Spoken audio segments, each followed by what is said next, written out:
Ciao, nice people! Welcome to the stream of Katawa Shoujo again. Everything is working, I suppose? Okay, awesome. From the day I don't hear the feedback of the microphone everything seems weird.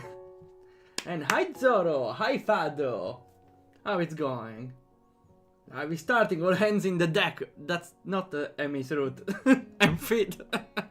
Oh wait, the hands was for... Yeah, now I get it. Okay, as a reminder, we have the pool for the next main series, which we will play on Thursday. In place of Grandia 2, of course. Unless I wanna do some sort of hard mode gameplay, but no, that's not really what I do on stream. The options are Mario Sunshine, Paper Mario, Zelda Oracle of Ages, and Hollow Knight. Pretty different games, well, 3 of them are Nintendo. I said not JRPGs just to take a break. Paper Mario is actually an RPG, but that's not a... that's a more chill RPG, or... Not completely an RPG, okay?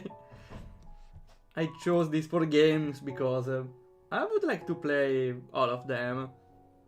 Usually when I choose the next game for the streams, I think the best games I would like to play right now, and considering a little what may work on stream for me or not.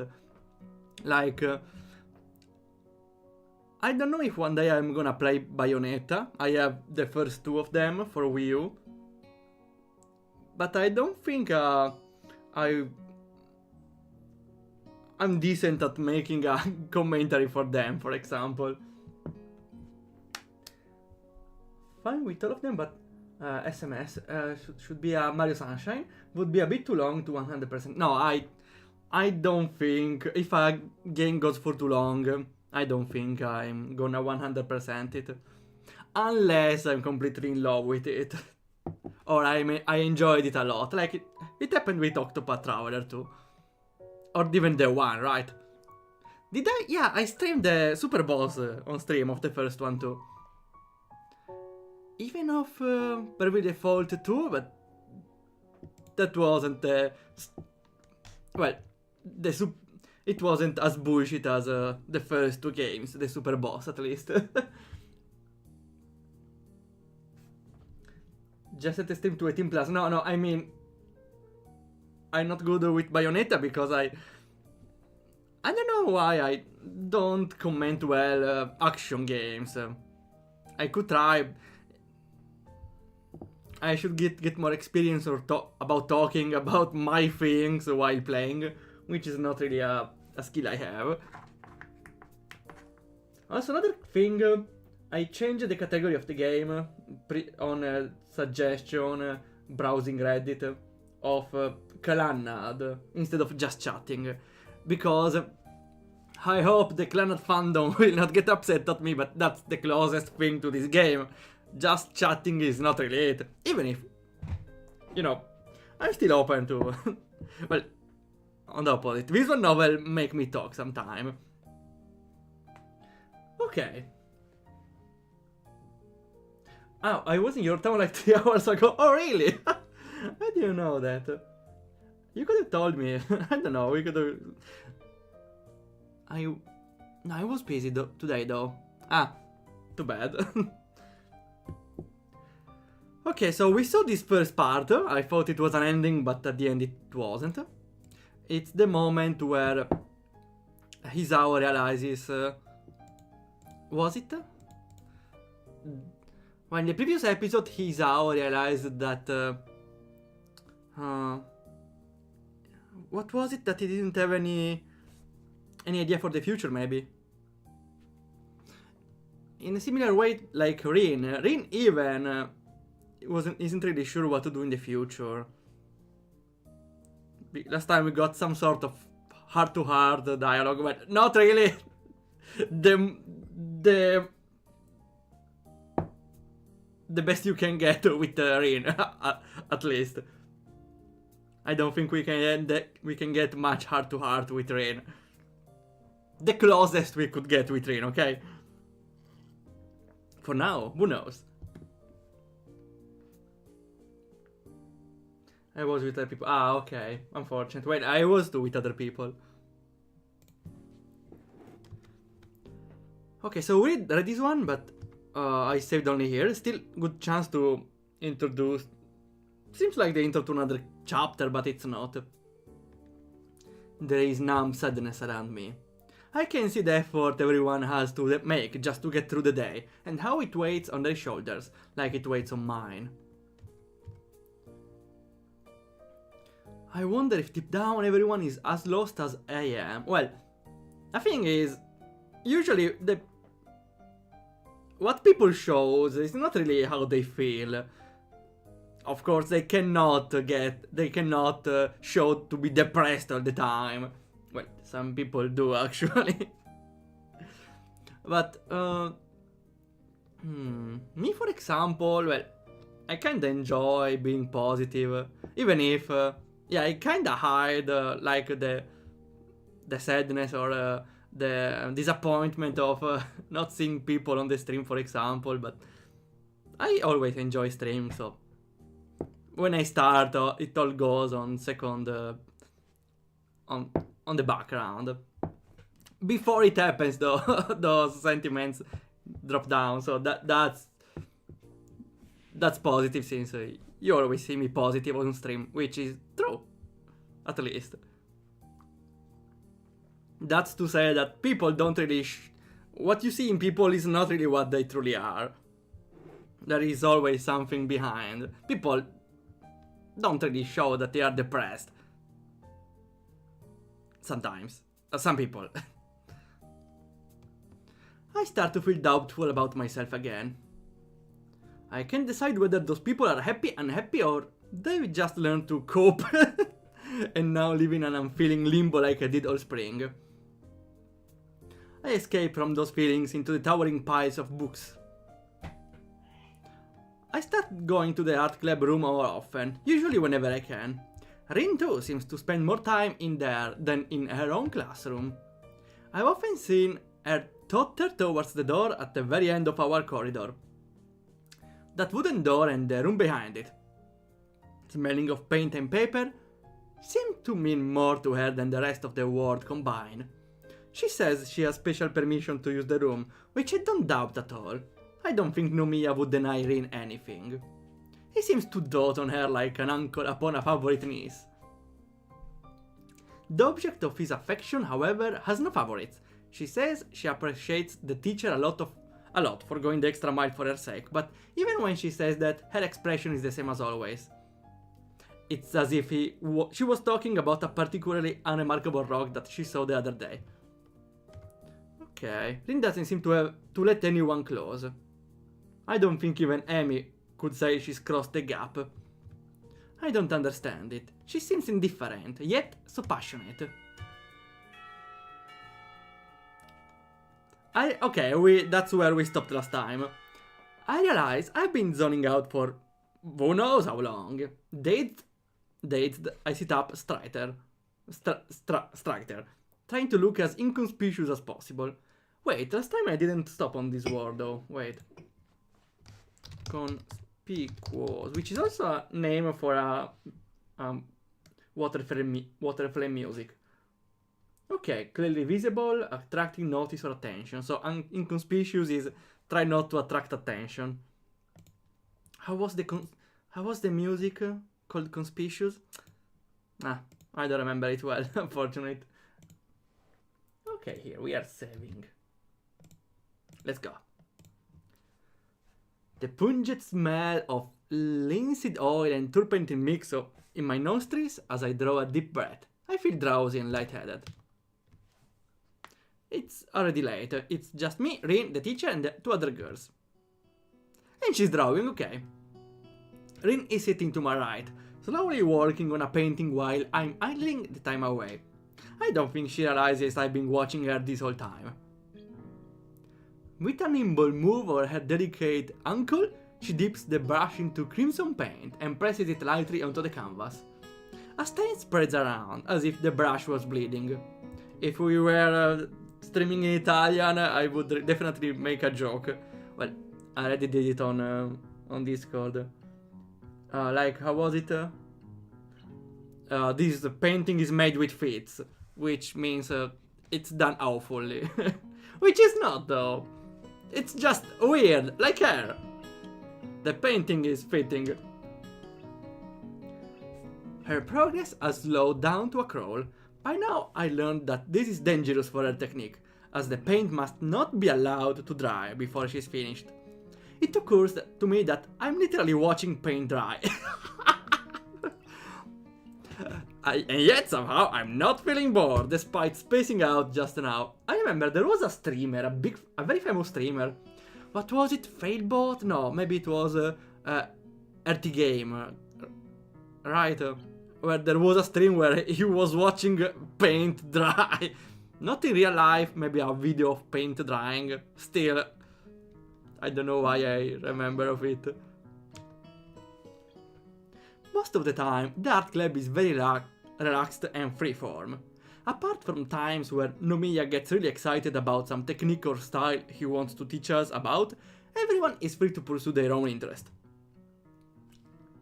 Oh, it reminds me.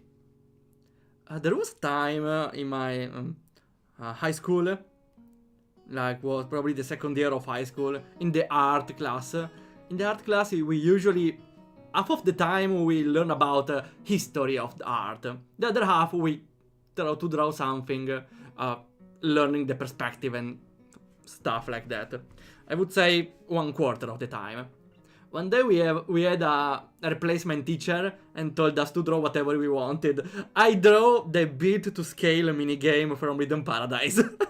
It was like, what year? 2005 maybe? Like the year before the release of Rhythm Paradise for Wii. I was very hyped for Rhythm Paradise Wii. Most hyped ever. I was watching videos all the time. And I draw, yeah, the minigame from that game, built to scale. which had a lot of geometrical forms, so it felt perfect for the art class with the perspective and all of that. You can't spell painting without pain. You're right, that's why I don't paint. Will Rin's root devolve the stream into a body paint stream? Actually, I had this doubt before, but she's the painter, not me, so I don't know. I hope it doesn't, because I can't show anything. Well, technically it could, but let's not risk it. Lacking one interest, I keep floating around without a direction. I tried this and that, but nothing really leaves me with a deeper impression. Not to mention that I don't seem to have a special knack for anything. Okay, if this was a 3D game, I would argue that every model has a direction by default. But being not even a 2D game, it's a visual novel, you don't have a physical character in the engine. Actually, a visual novel, is it a 2D game? Can a visual novel be considered a one-dimension game?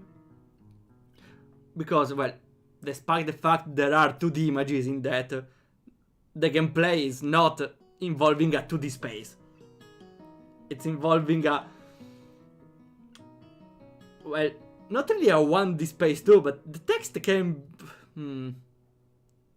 doesn't involve any space, so it's neither a 2D or 3D game. So it only falls on 1D game. 2D game, but you don't have a 2D environment, or the game does not take place in 2D. It only takes space in text. We definitely get to paint her body one way or another eventually. Well, yeah, if we want to see a scene without clothes, that's surely one strong option. Let's hope she can still walk afterward, unlike Amy. Well, Amy just can't walk to begin with, so... Text is made of 2D images. Okay, yeah, you have a point.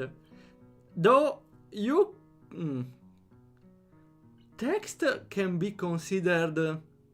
well, at least that was my idea. Into the upper dam, I was thinking about dividing subjects in 1D and 2D. Like math can be considered one-dimensional because can only be expressed in one line. Text is also can be expressed in one line. You write all the text in one line and you have one dimension going forward. So even if it's not that, because text covers 2 dimensions, you could technically play the game with only Morse code by having only the line of the Morse code as the text dialogue. Even if, yeah, that will exclude the images. So yeah, not really a 1D game. Though, if this was only text, I would start to argue a little more. Unless you are Lily. She reads in 3D. Well, Morse code is still 2D, right? Ah, no, wait, no, Morse code is 3D, you're right. No. Yeah. No, Braille, no, sorry, it's Braille, not Morse code. Morse code is 3D, you're right. Cool.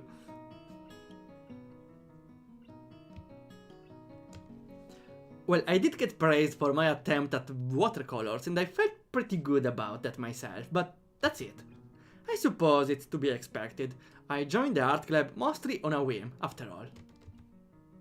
I'm thinking that maybe I should quit the club, if it's going to be this pointless. But there's nothing really wrong with pointlessness, and I can't exactly say I'm unhappy.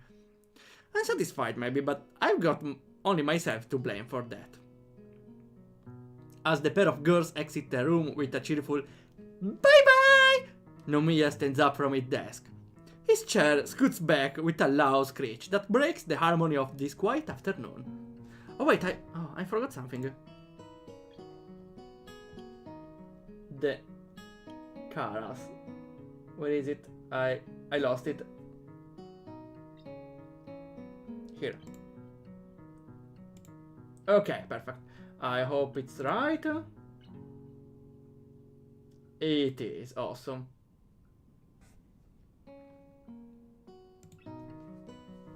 He taps a pile of papers in his hand twice against the tabletop in order to straighten them. Then stretches his back. Here's the professor. I have a faculty meeting to attend, so I can't stay. I'll have to do some paperwork later. If you want to stay, we can talk then. Sorry about this. Lily, yo, this book is fire! Is how Lily, stop reading the sandpaper. No! Imagine the lore in the sandpaper, though.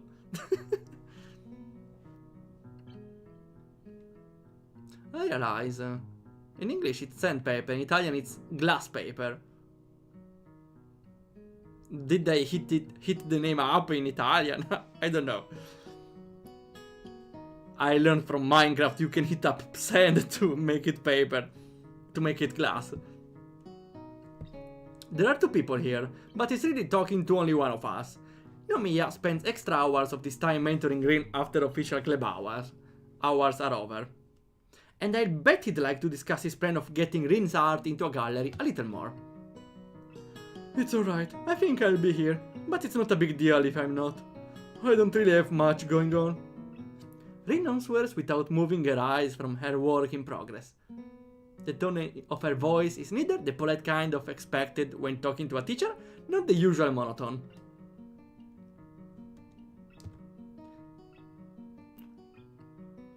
Sorry, I was thinking, if Lily says, yo, this book is fire, because she's reading sandpaper, Hanako could say, yo, this book is fire, before she got her scar. Like, the joke is, she got her scar from reading a book which is fire, which is literally fire that burnt her. Sounded funnier in my head, that's why I wasn't sure if to tell it or not. So I won't need to send a search party if you are not here. Yeah, no thanks. I don't like to party. We can talk later. Good girl. Smiling, the teacher picks up the rest of his papers and makes his way to the door. I glance at the clock above it and then at my watch, to double check. They're 3 minutes apart, but nevertheless the club's meeting time is over now. Rin seems intent on staying here to work on her piece while waiting for the teacher. I can't quite imagine what the one-on-one time would be like. Would they actually discuss anything? Rin is always so subdued in what she says, and when she does say something, it's difficult to understand what she's talking about. Maybe Nomiya just talks endlessly like he does at club meetings, letting Rin absorb what she will from his infinite well of art knowledge. I really want an echo effect here. Wait, I have an echo effect. I'm not going to set it up. Like a sunflower turning to face the glowing sun. I should though consider adding extra effects. I don't know. Sounds pretty sick. Let me see. So for example, I have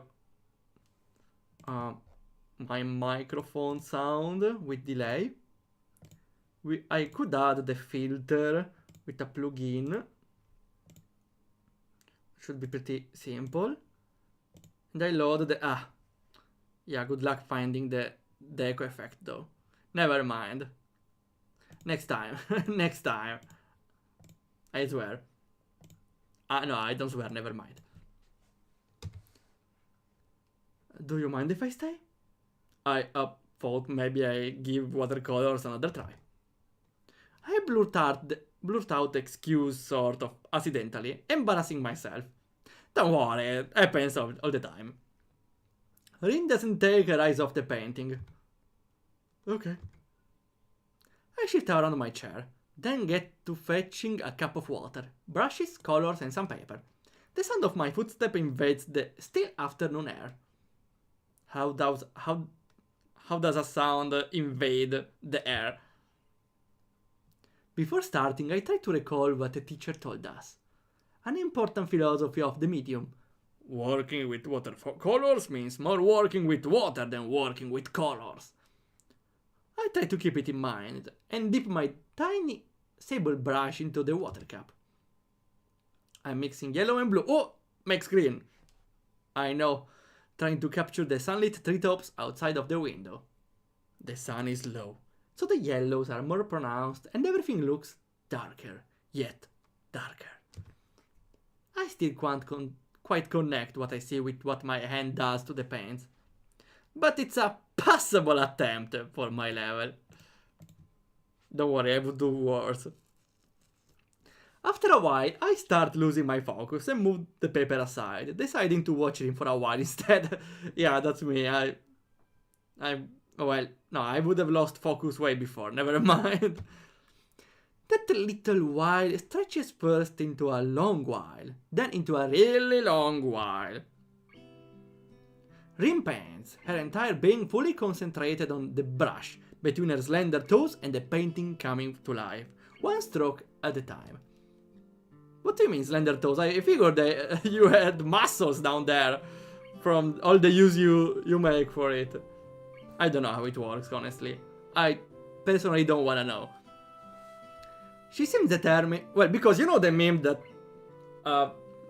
males have the dominant hand with more muscles than the other one. I think that's a pretty similar thing, right? You use a hand a lot and you get stronger with that hand. Effortlessly moving the brush around, never hesitating. Colors meet and part, mix and cover each other on the canvas, bending to her quiet will. I don't know anything about composition, structure or any of the stuff, but I really like Rin painting. I like how she looks when she paints. Well, I don't know anything about art either, but I know about mapping in RPG Maker, and if that was an RPG Maker map, I think that would look nice. That's how I approach art at this point. I consider if that would be a nice RPG Maker map. You gotta use your expertise somehow, right? Yeah, you just consider that painting as a parallax, And then you're on the same level. That's easy. As usual, the silence between us compels me to speak rather than merely wait for her to open up. She might end up saying nothing at all. Do you mind if we talk? I don't mind. I kinda wanted to ask more about why you get so weird about this thing the teacher wants to arrange for you. Rin picks up a tube of paint and squeezes it between their toes, as a palette almost as easy as someone with opposable thumbs would. Taking up a brush again, she replies. A lot of things. And some not things. And things! She's creating new terms all the time. The zip flow will mean nothing to her. The zip flow is all about the increasing of numbers of terms in a vocabulary with compared to the increase of documents. It's a way to say that every time she speaks, she creates a new term. And so the entire law around it is messed up with her. Yeah, I'm literally studying it right now. I don't know if you can see that this is the graph of the zip law. You don't care, okay, never mind. I have it right there.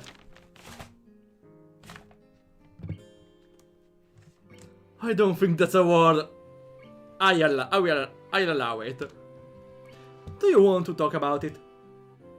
I try to reach out to her clumsily ignoring the embarrassing feeling of awkwardness. Rin keeps her focus on the painting, spreading more and more paint on the canvas.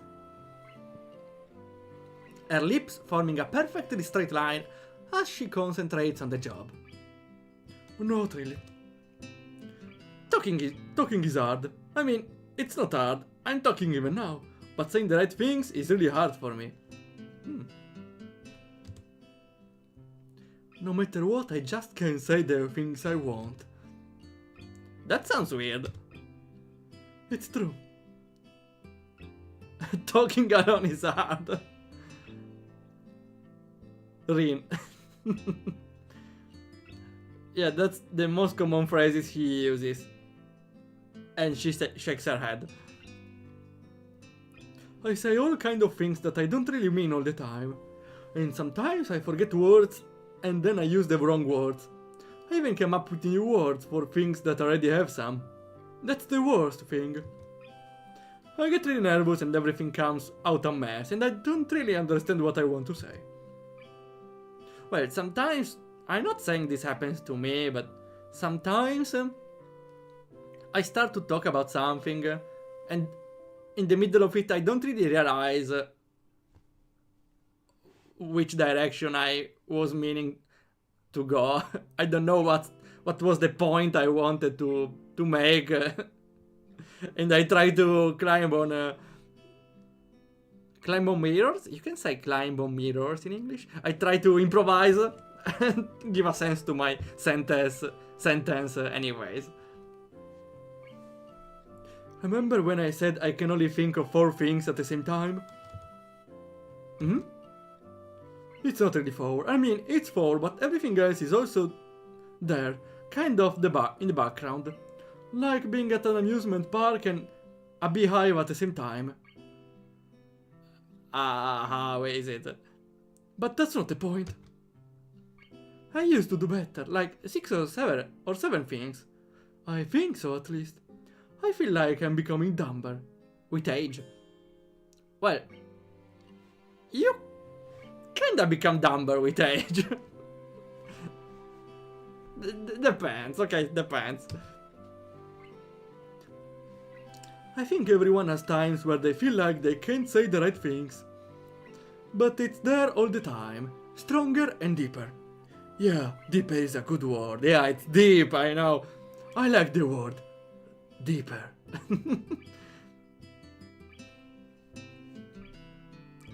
Still one more than joining after being hit with a jailhouse rock. JoJo reference.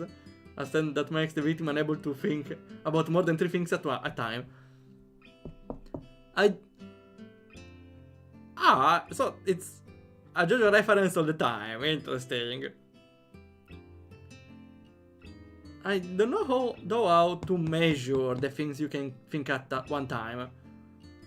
Because the thinking is complex, so I can't really count how many things I can imagine at once.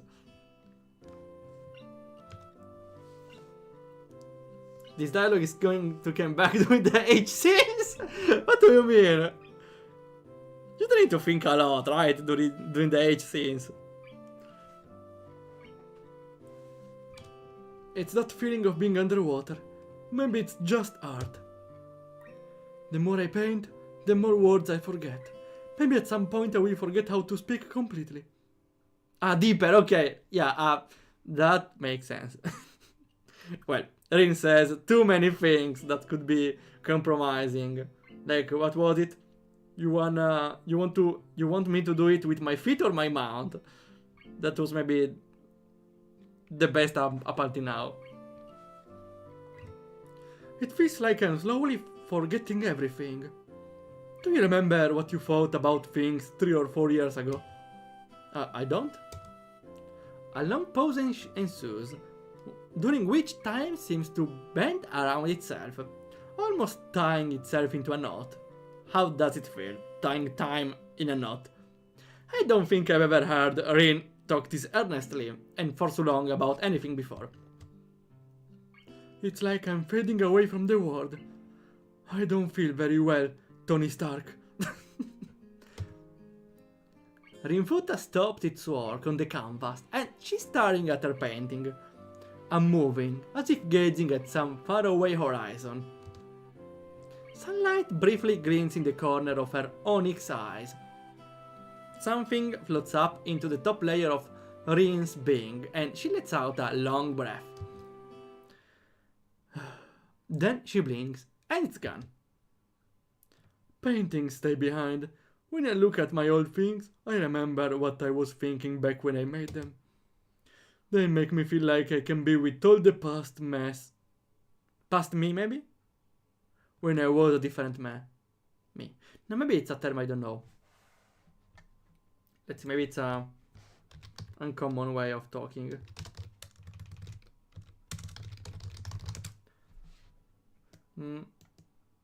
No, never mind. I guess they are the proof of my existence. She uses the same words Nomiya used when he spoke to us of the nature of art. I didn't think Rin was paying attention back then. I wonder if she was listening, or whether she had heard the same passionate speech from Nomiya before. Either way, I feel overwhelmed. Boy, are you complicated. Yeah, you can say it aloud. More aloud. I would have taken up writing a diary. Her eyes quickly flicker in my direction, and then back to the painting. But she doesn't pick up the brush anymore. That's a great idea. Why didn't I ever think of that? Are you being sarcastic? What sarcasm? What do you mean? She was sarcastic. Was she? I don't think she was ever sarcastic, just very high-headed. So high-headed that may seem sarcastic, but it's not. I don't call her on the joke if it is one. Right at that moment, Nomiya returns from his meeting. He waves to us a very melodramatic hello. Mightily surprising to see me here along with his pet student. Walking with a boisterous gait to his desk, he drops his paper upon it. Wait, we got boisterous right last time, but gait? I will see. Oh, here. Gait is wait, a matter of walking or moving. So let's see. We didn't find gait, but we found boisterous. No, neither boisterous. Then we I have that too. Noisy, energetic, and cheerful. Okay, I could have imagined though. Let me screenshot. Okay. I like the ring theme here. It's a bit... The ring theme feels to express art in a way. I don't know. Seems colorful, but also seems a little weird like her. So I think it fits her well. He picks up a handkerchief and cleans his glasses with incredible meticulous care before walking over to us. Before he is within earshot of us, Rin says something to me in a quick, quiet voice. Change is the scariest thing in the world to me. And I seriously don't know if I want to change into a person who could do the thing the teacher wants me to do.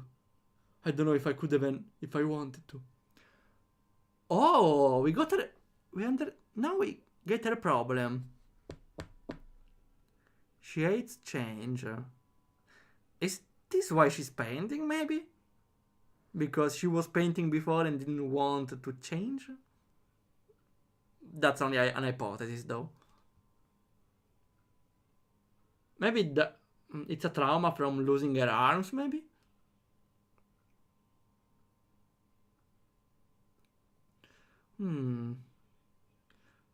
I understand her point of view. Changing... talking about changing. My brother right now is starting to work in a completely different city. Far from home. Still in Italy. And yeah, he is living through it. But he got the courage to go through it. So sometimes change could be for the better. Oh, almost... I'm not saying all the time, but change could help shape you as a person. Unfortunately, yeah, I shouldn't be the one to talk because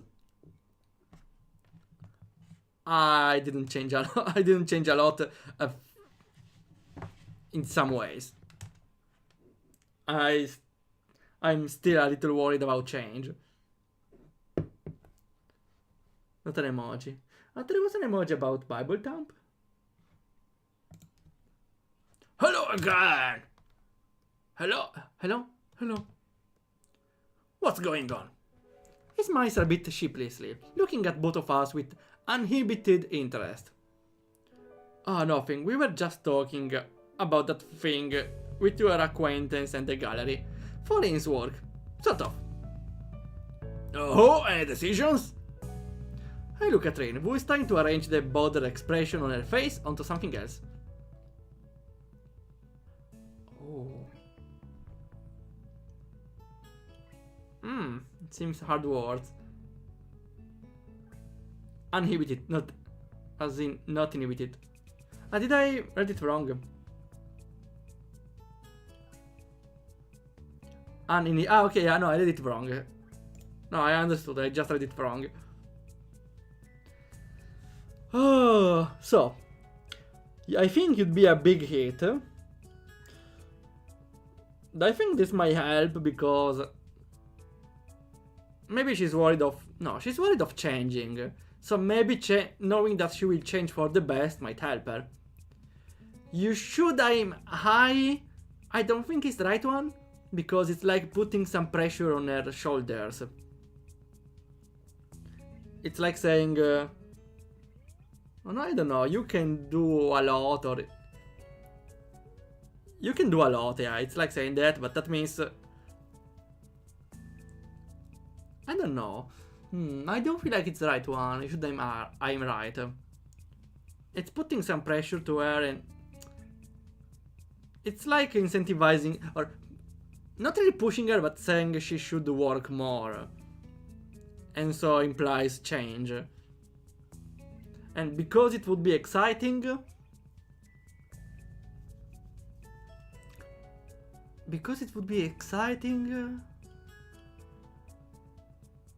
I don't know how she doesn't show a lot of emotion, so I don't know how she feels about something being exciting, honestly.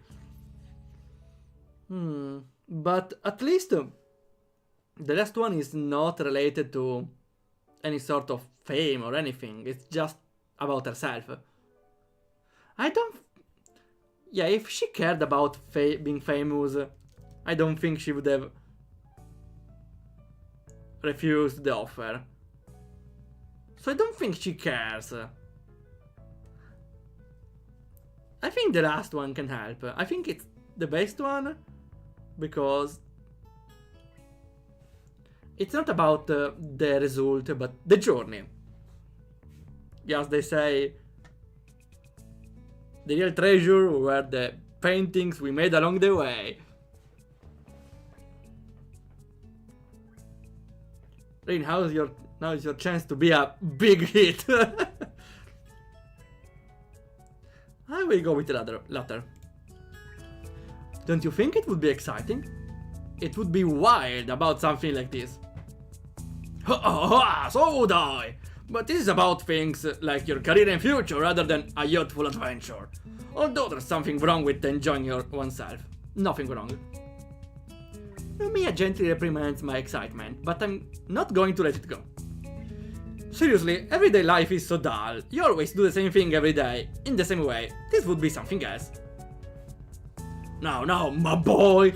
It's a big decision, even though I take Tezuka to be more decisive as well. She needs time to mull it over. Why don't we let her decide? You have good intentions, but in the end, it comes down to her own feelings. Any thoughts on the subject, Tezuka? You've been quiet all afternoon. We both look at Rin, who doesn't return either of our gazes. No, I think I'm going. You are? What a shame! Promise me you'll give me some kind of answer in a week or so, alright? Alright. Good girl. Rin stands up and trots out of the room without anyone saying anything further. Nomiya looks at me over his circular pink glasses, smiling sympathetically. You made friends with her, then, Nakai? Yeah, something like that, I guess. Depends on how you look at it. To be honest, I'm not really sure. It's more like me and Rin just tend to hang around each other irregularly, talking or not about something that more often resembles some twisted mockery of philosophy rather than normal, everyday things that friends chat about. Well, it's all good, isn't it? You're a new student and we should be promoting integration into the student body and such. I can't remember the buzzwords they spew at faculty and Yamaku Foundation meeting, but that's how it is. Tezuka isn't the most social person around those parts either. Yeah, that's definitely true. Martis, why are you playing Dota? No! Leave that game alone, please! Sorry, I already talked my experience with Dota. So, she talked about my suggestion to you? Oh, no, not really. I think it's been more me pressing her to decide something. Maybe I shouldn't have. I'm sure it's fine. I'm too soft with her, even when I shouldn't. I don't really know how to handle Tezuka. She's so independent and willful. I wonder if this is what every old geezer of an art teacher who got his hands on a young and fiery prodigy felt like. Wait, I didn't notice the expression, yeah, the tongue, ah. He chuckles ironically, a little bit, turning to face Rin's latest work, which she left drying on the easel. She departed so abruptly that I wonder if she considers it finally finished. So, let's see the painting. He leans closer. It draws you in, doesn't it? Yeah, but you're too close. Please move away. I'm uncomfortable. Thanks. Nomiya stands back straight, his face dreamy, nostalgic visage. I don't answer him. And he seems to be taking my agreement as given. I sometimes stay here after hours just to look at Tezuka paintings. She's really just prodigious. And at such young age, I get shivers just thinking of what she could become with a few more years of refinement. You asked what to make an artist, right? This is it. They take a piece of the world and reshape in their own image. Metaphorically, of course. draws you in, doesn't it? Oh wait, it's not a painting. I accidentally painted a teleport rune. No! It's a Super Mario 64 painting. And they end up to the moon. Yay. Well, we discovered literally yesterday that you can breathe on the moon. And now it's property of Canada. With things went underdown yesterday. Looking at her makes you wonder what the world would like through her eyes. It's a wonderful thing. To be young and full of passion, the most extraordinary time of your life. You would do well to remember that, Nakai. Yes, sir. It's so silly. People always ask artists, where do you get your ideas? As if ideas were something sold at a market for pocket change. That's something I hear sometimes, even as a game developer. How do you get your ideas? That's not simple to answer. I just get random inspiration at random intervals. You can't explain inspiration. For people like Tezuka, it's like breathing. It's an instinct. I've met maybe one or two with the same kind of raw potential. But no amount of potential will amount to anything if one doesn't work to realize it. It's practice, technique, skill. Draw for an hour every day for a few years and even the most hopeless case becomes a passable artist. Katawa Shoujo predicted PewDiePie. Yeah, there was PewDiePie that for 1 year she drawed like for, was it 1 hour a day? And it became pretty good at it. Did it just told us to get good? In a way more diplomatic way. I'll pass on being passable. Well, that doesn't only work on art. If someone really wants to be good at drawing, that shouldn't surrender. Practice makes perfect, as they say. Works for everything. Game development is for once. Like, the first years of making games I was pretty awful. Now I'm way less awful. So everything gets better with practice. Tezuka is not brilliant because she was born with a natural talent for this kind of thing.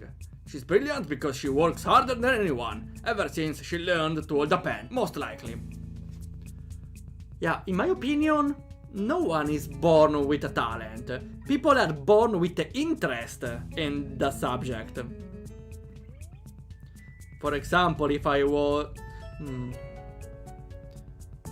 Yeah, for example, if someone loves music, that means that from even young age that we start studying music theory and everything of the sort, playing some instruments. They're not talented. They are very engaged with that thing. That's what brings them forward. What pushes them forward. When did she learn to hold a pen? No. Okay, and now I get it. Yeah. We are working with metaphors, I hope. She can still hold a pen, just not with hands. And all of it with her feet, no less. Absolutely phenomenal. Silence finally lands in the club room as Nomiya lets himself get thrown back into Rin's painting, gently murmuring acceptance towards the still wet canvas. What kind of things do you paint yourself? As if waking from a reverie? Wait, reverie.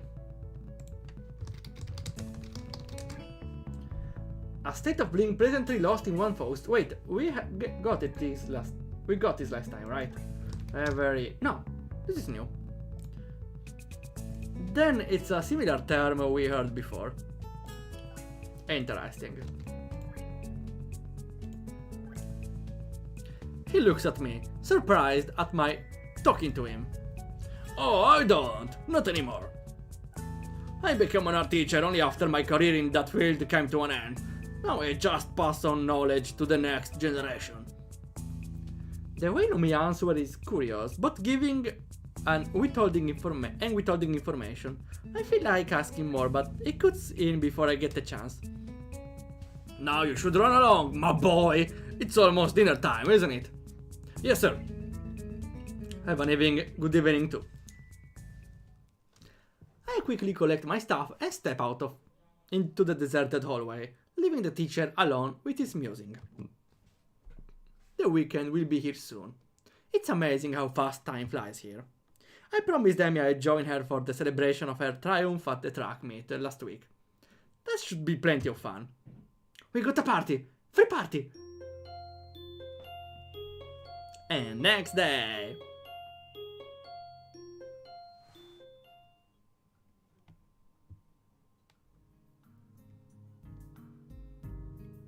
This feels like a dream. I'm calling it. This is a dream. Are you sure you want to go? The weather that has been wonderful for all June has finally taken a turn for the worse. Okay, never mind. It's not a dream. Because you can see the image is slightly more... not darker, less saturated. But it's only from the weather then. The Liden? Wait. Liden. Dull, heavy or slow? I like full of lead. So leaden maybe. Like lead, okay. Thanks, makes sense. Yeah, it's pronounced leaden, awesome. The leaden clouds drooping over the town looks worrisome and the air feels heavy and still. Just like before rain. It's not a flashback, the academy just got teleported to London. Yeah, I remember London, even if it was a lot of years ago. I don't think I saw the sun for more than one day. I'm not really sure though, it was a long time ago. I'm pretty sure I saw the sun once, but probably not more than that. The forecast says there's a 60% chance of rain this afternoon. Maybe this will mark the beginning of the rainy season. Of course, I'm sure. I've been waiting for this all week. And me playing the picnic. Oh no! This is the picnic where we get rained over. Even if this time we are more close to rain. With snacks aplenty bought from the convenience store. But with the weather this gloomy, it seems risky. I asked other people to come too, but they didn't want to go before because of the weather. We have to prove them wrong! Wrong how? You know, like how it always rains when you think it won't, and when you think it will, it doesn't. We'll go no matter what, so it's a win-win situation. I've been going without sweets for weeks because of practice for the track meet. Now I can splurge on anything I want. Nothing is going to stop me now. Oh, she's so adorable. I thought you were all about a healthy lifestyle and stuff. Isao, you understand so little. There's not a single girl on this planet who doesn't love sweets.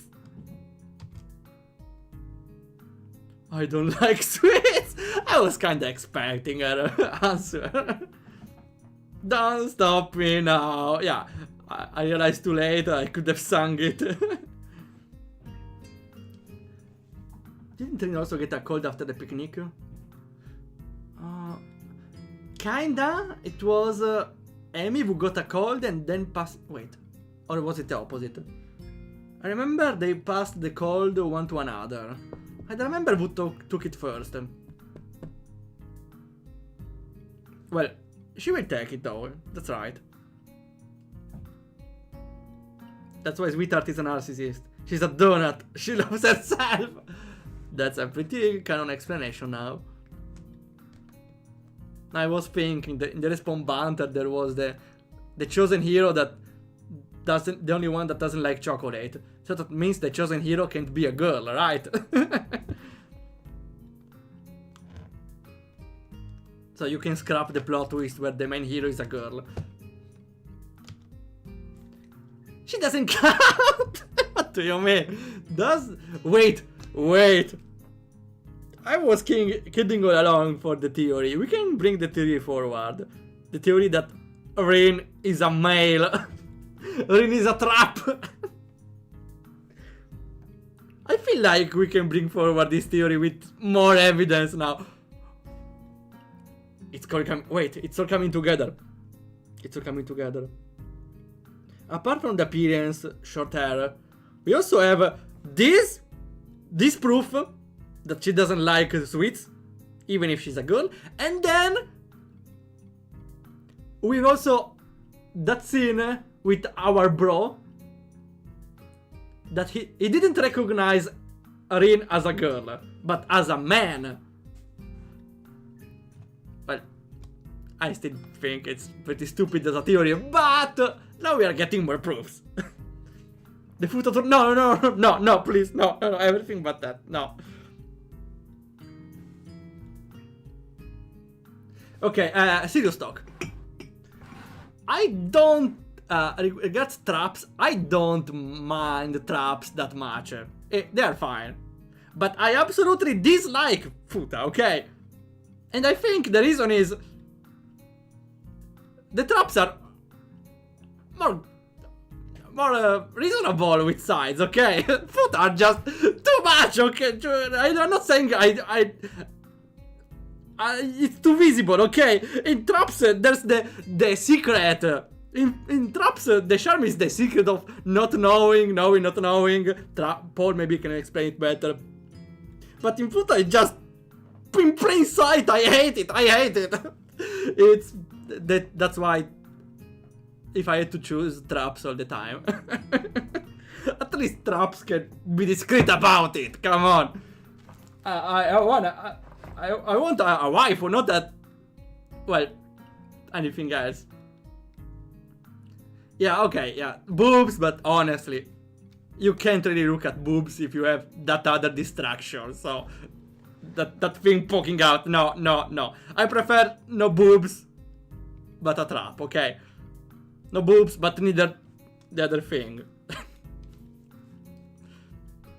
I think we can discuss for way long about it.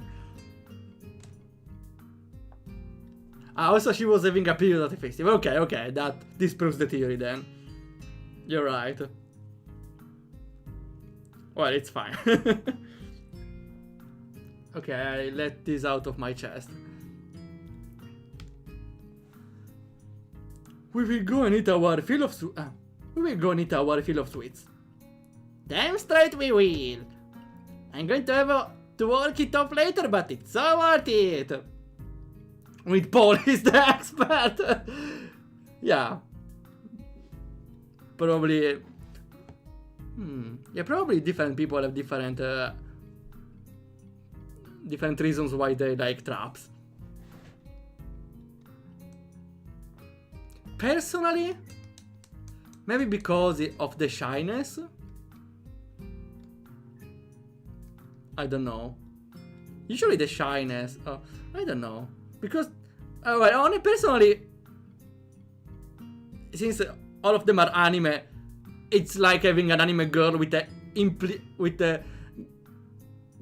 series telling us, hey, he's a boy, but doesn't seem like it. So, from drawing standpoint, seems a girl all around.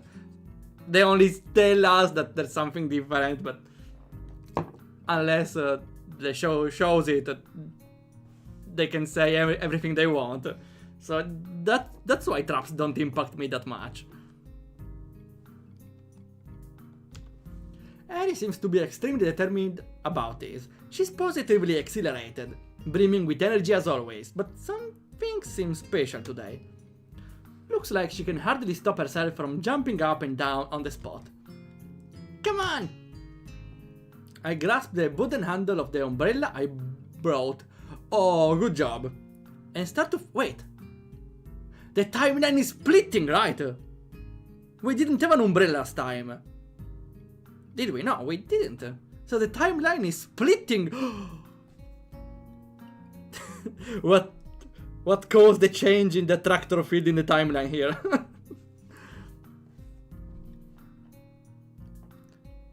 The girls seemed to have no qualms about leaving me behind if I kept daydreaming. Did I say the word qualm? I don't think so. I did actually, I did. An easy feeling of doubt. My umbrella is really fancy, the old-fashioned kind with a curved handle and a metal spike at the end.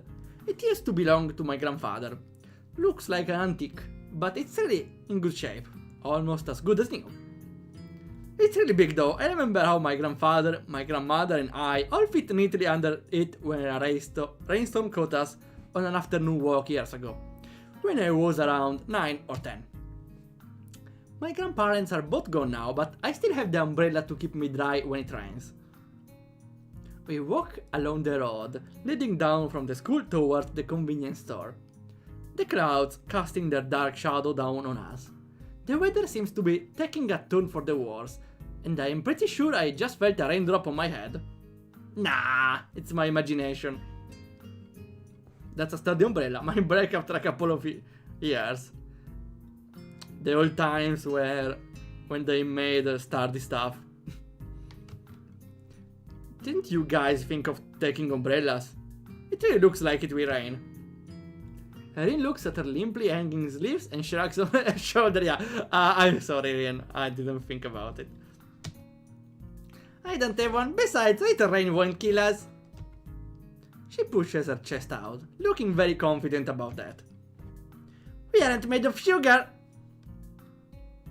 Are you sure, Amy? You look kinda sweet. I'm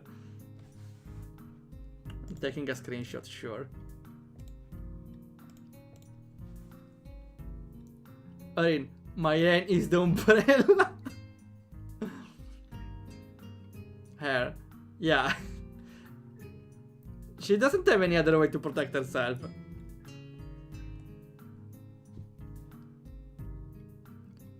Actually, the hair is a pretty decent umbrella since it's like washing your hair.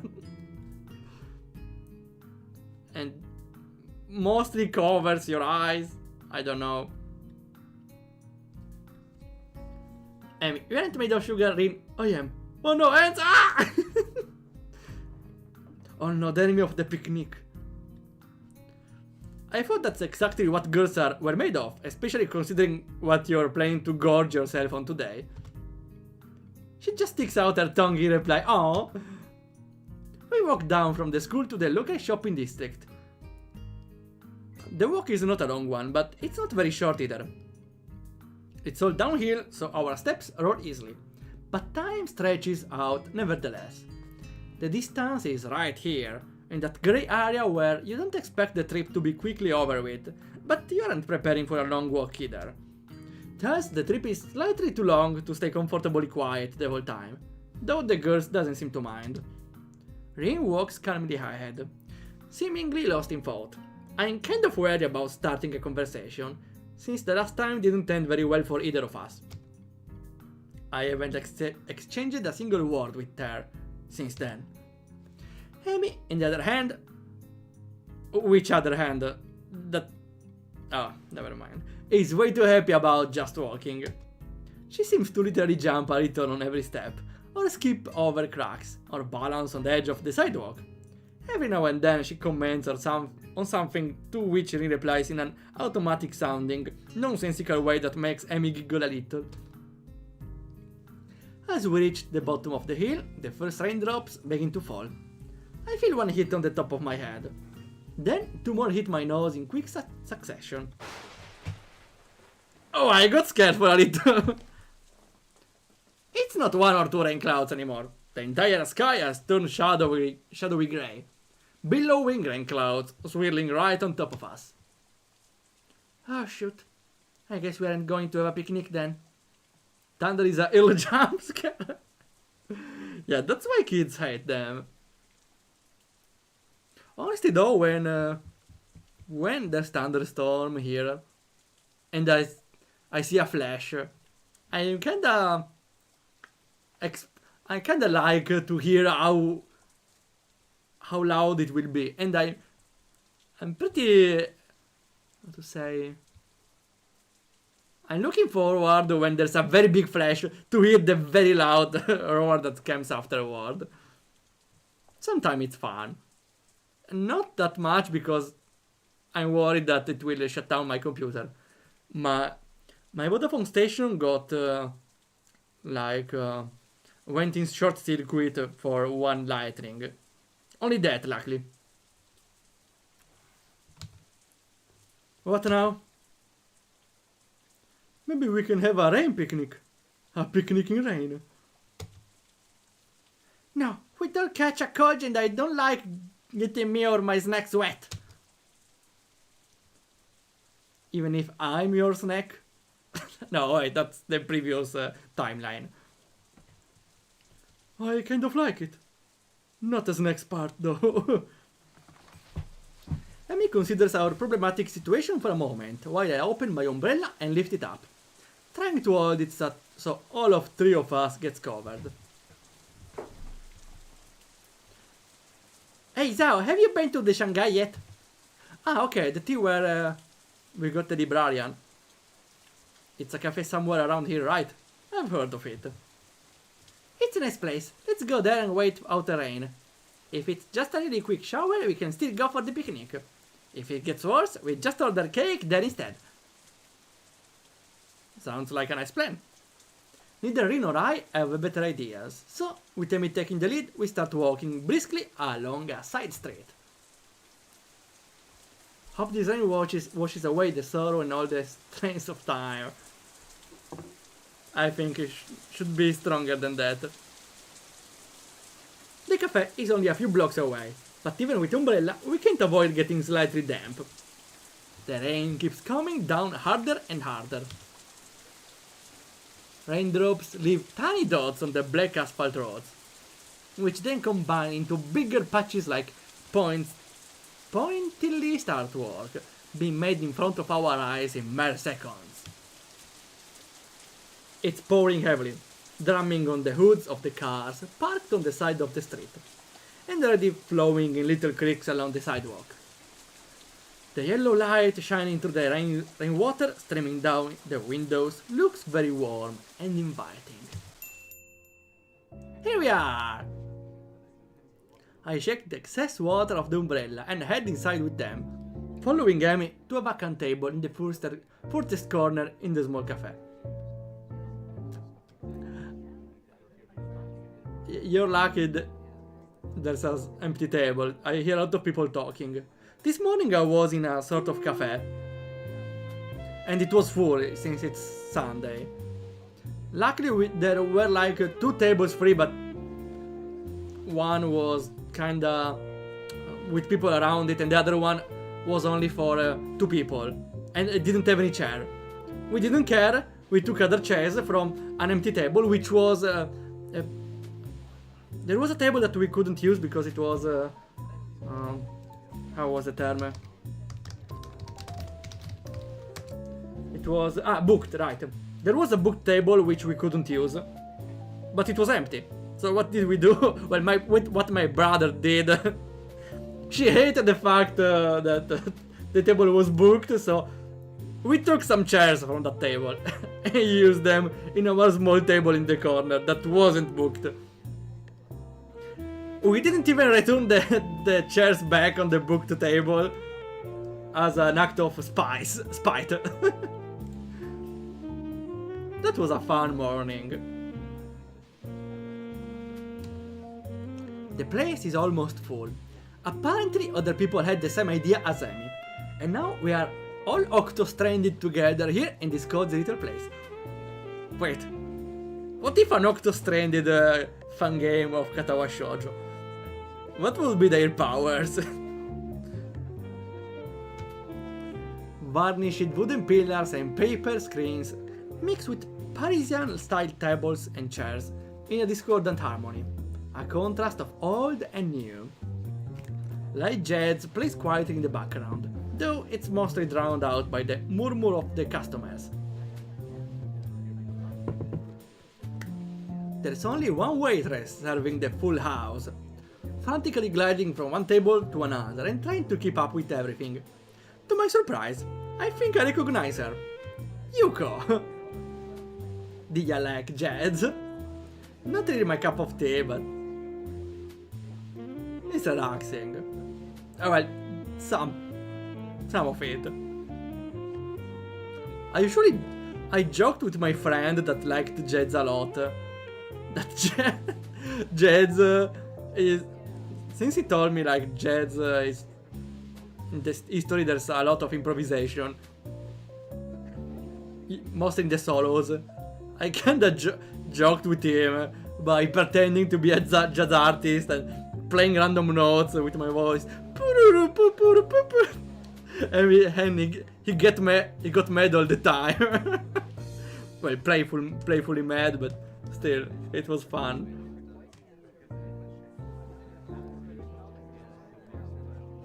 Yuko? Now that she's close and facing me, I see that it really is her, the part-time librarian of Yamaku in full waitress attire. It's a pretty cute outfit, and she has tied her hair up in buns to match. I'm the scat man!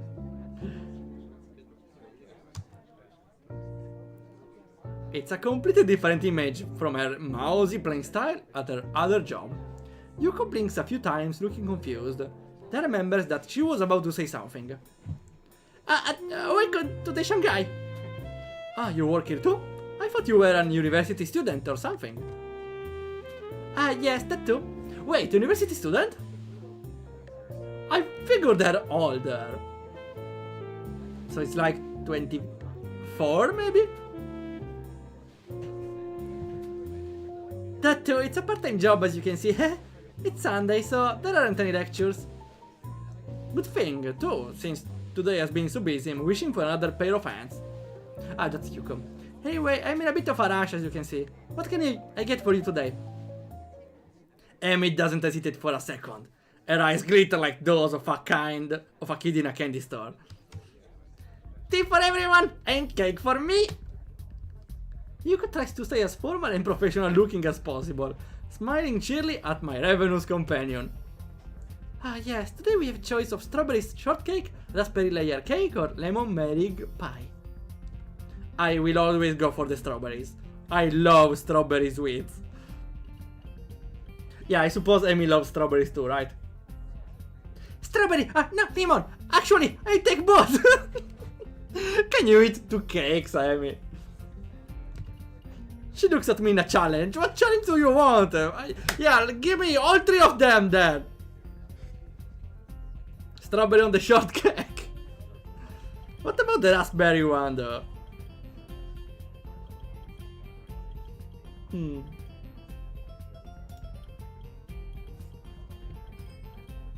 Also, I would say Amy is the strawberry shortcake. Because she's short, she's a cake, and she smells like strawberries. So I would say Amy's the real strawberry shortcake. I'll take just a pie. Nothing. Amy makes a face as though she has bitten into a lemon.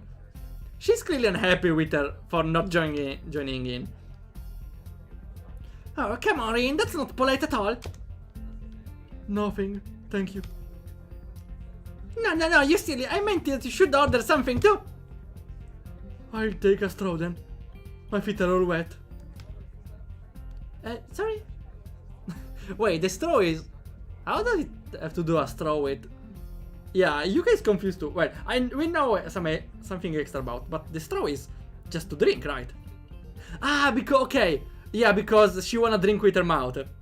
Okay, I get it. She wanna drink with her mouth and not use a hand. Not use her legs, her feet. Sorry? The drinking kind of straw. One, please.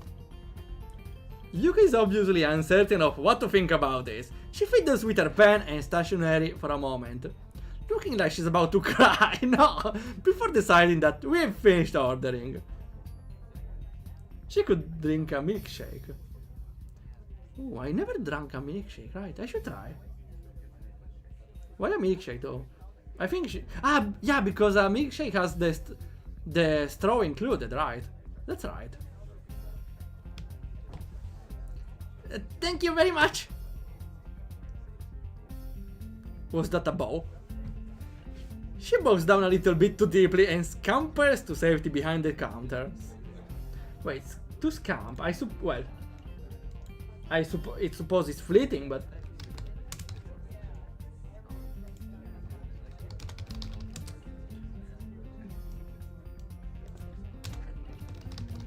to scamp. Scamping, wait.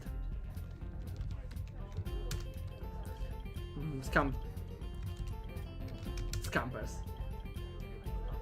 Run with quick, light steps, especially through fear or excitement, or embarrassment in this case. How does Yuki even work at Yamaku? Does she hide under the desk every time Anako enters the library? Oh wait, she did.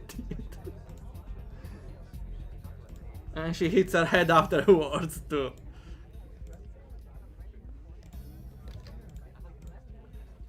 After that ordeal is over with, I have a chance to relax a bit and take a better look at the surroundings. Almost every table is occupied by people happy to be out of the rain. Thankfully sipping their tea while waiting to dry off. Fragments of grumbling about the lousy weather or discussions over recent homework carry from nearby tables to my ears. Each one overlaps to the other, but all are covered by the sound of falling rain. After a while, Yuko returns to our table, carrying a tray with a huge teapot, 3 cups, a slice of cake, and 2 slices of pie. Yuko is secretly a Nako. If the... well, she doesn't have a burn, unless the burn is fake.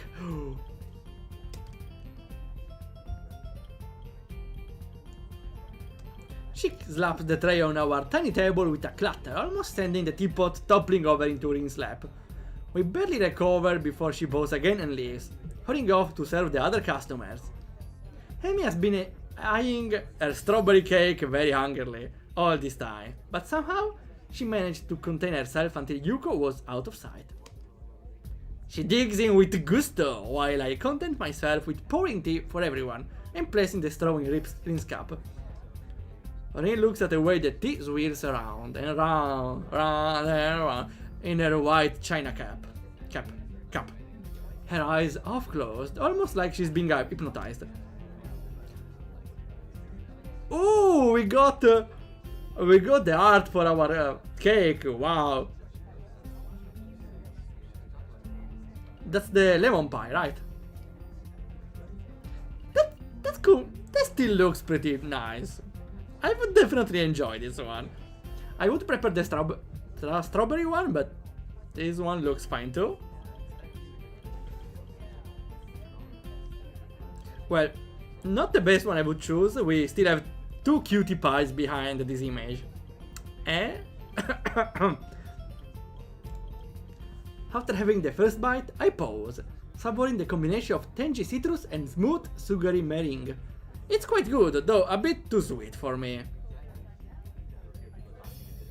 If I were good! She's taking through a mouthful of cake, already halfway through her slice, even though it's not exactly small. I want to taste some of that! What was the sound? Shit! Before I get to respond, she strikes out at my delicious pie, takes a piece with her fork and escapes with it. This is pretty good too! What are you doing? You have a slice of your own. Yeah, but if I started on that before finishing the cake, it would be rude, don't you think? It's rude anyways, I mean. Also, I predict maybe this is the part where we give something. We give the spoon feeding to Rin. Maybe we have the scene where we offer a piece of cake and we feed it to Rin. She could have just cast. Yeah, but it's Amy.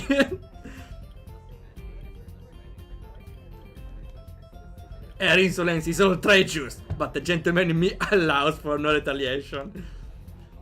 I glare angry at her, and she replies but sticking out her tongue impishly.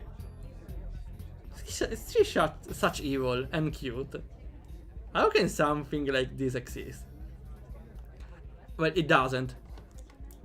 It's a 2D character. You'll pay for your insolence. Yeah, I would have retaliated by taking a piece of her cake. She has 2 of them. Amy is even more hyper than usual today, but I don't mind. It's good for her to let off some steam. I take another sip of tea in my cup. It's good and hot, even though I don't usually care much for tea. And the atmosphere in the cafe is very relaxing. I don't mind spending the rest of the afternoon here. Not even after Amy orders her second piece of How do you mean second piece? You already ate two pieces of 2 different cakes. Well, personally, if I got the chance, I would also order another piece of cake. I'm gonna be honest. Yeah, when regards sweets, I don't eat sweets a lot, but when I do, I usually take one extra because they are so good. I can't, they are just so good. So I understand, Amy, actually. I understand that a lot. Erin spends most of her time staring fixedly at the rain steaming down the heavens. Even Yuko rolls her eyes at the third piece of cake disappearing into Amy's bottomless stomach, just as quickly as the previous 2. Despite the passing of time, it's still raining outside when we exit the Shanghai. Though, seems to be letting up a little. Too bad it had to rain on your parade. Weren't we supposed to have a picnic? Not a parade! Please, let's marry already. Amy doesn't look too distraught over this turn of events. Nah, it's fine. We had a good time, right? I feel really pumped up. It isn't even raining that hard anymore. I kinda want to hike back to school to get rid of this energy and work off some more of that cake. She stretched her arms out and arches her back like a cat. After rolling her shoulders around twice, she smiles brightly. Man, I can't really run with those legs though, especially uphill. I wish I'd brought my other ones. Sorry, it's a weird sentence to hear out of context. I will screenshot it. Since out of context, this one sounds pretty silly. This notion sounds odd, yeah, that's what I was thinking, spoken so casually. But I guess for Amy, changing legs is sort of like someone else changing shoes. Maybe if I walk really fast, that will be kinda running. I think I'll do that. I won't be able to keep up with that going uphill though. I really am in bad shape. Plus, you'll get wet without an umbrella. It's hardly even a drizzle now, it's not! Can't you hear it? A few drops won't hurt. I think I'm going to do the track after I change my legs too. Amy skips away from the protection of my umbrella and goes ahead at a brisk pace. Amy, you'll get wet without protection! Oh well, your choice. Suddenly, she seems to remember something as she stops and spins around. See you tomorrow! Come eat lunch with us on the roof. I bring enough for 3. Rin and I are left to watch her wave at us and skip off again. I like Rin's face. Amy, you'll get wet without protection, yeah! I know it sounded weird. Soon she disappears around a street corner. I never understand why Amy is perpetually in such a hurry to get somewhere. So, would you like me to walk you back to school? So that at least one of you won't get wet? If you're happy with it. It seems neither of us wants to keep alive the strained atmosphere from the argument a few days ago. Which makes me feel relieved. I don't want to bear grudges and I'm happy that Rain feels the same way. Thus, it's decided that we are content with each other's company for now and we start walking in the same direction as Amy. Albeit at a considerable calmer pace. Oh yeah, the term albeit, I know it, it's like... which is... let me check. Yeah, we already have it, though. Ah, from Genshin I learned this term. Amber is the best, albeit only albeit only outrider of the Knight of Favonius. Doesn't seem like a local name to me.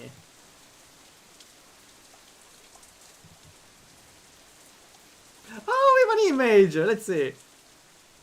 I get a bit closer to Rin, even though the umbrella is already big enough to shelter us both. I can feel her nearby warmth, providing a contrast to the chill of this rainy weather. Ah, they are so cute!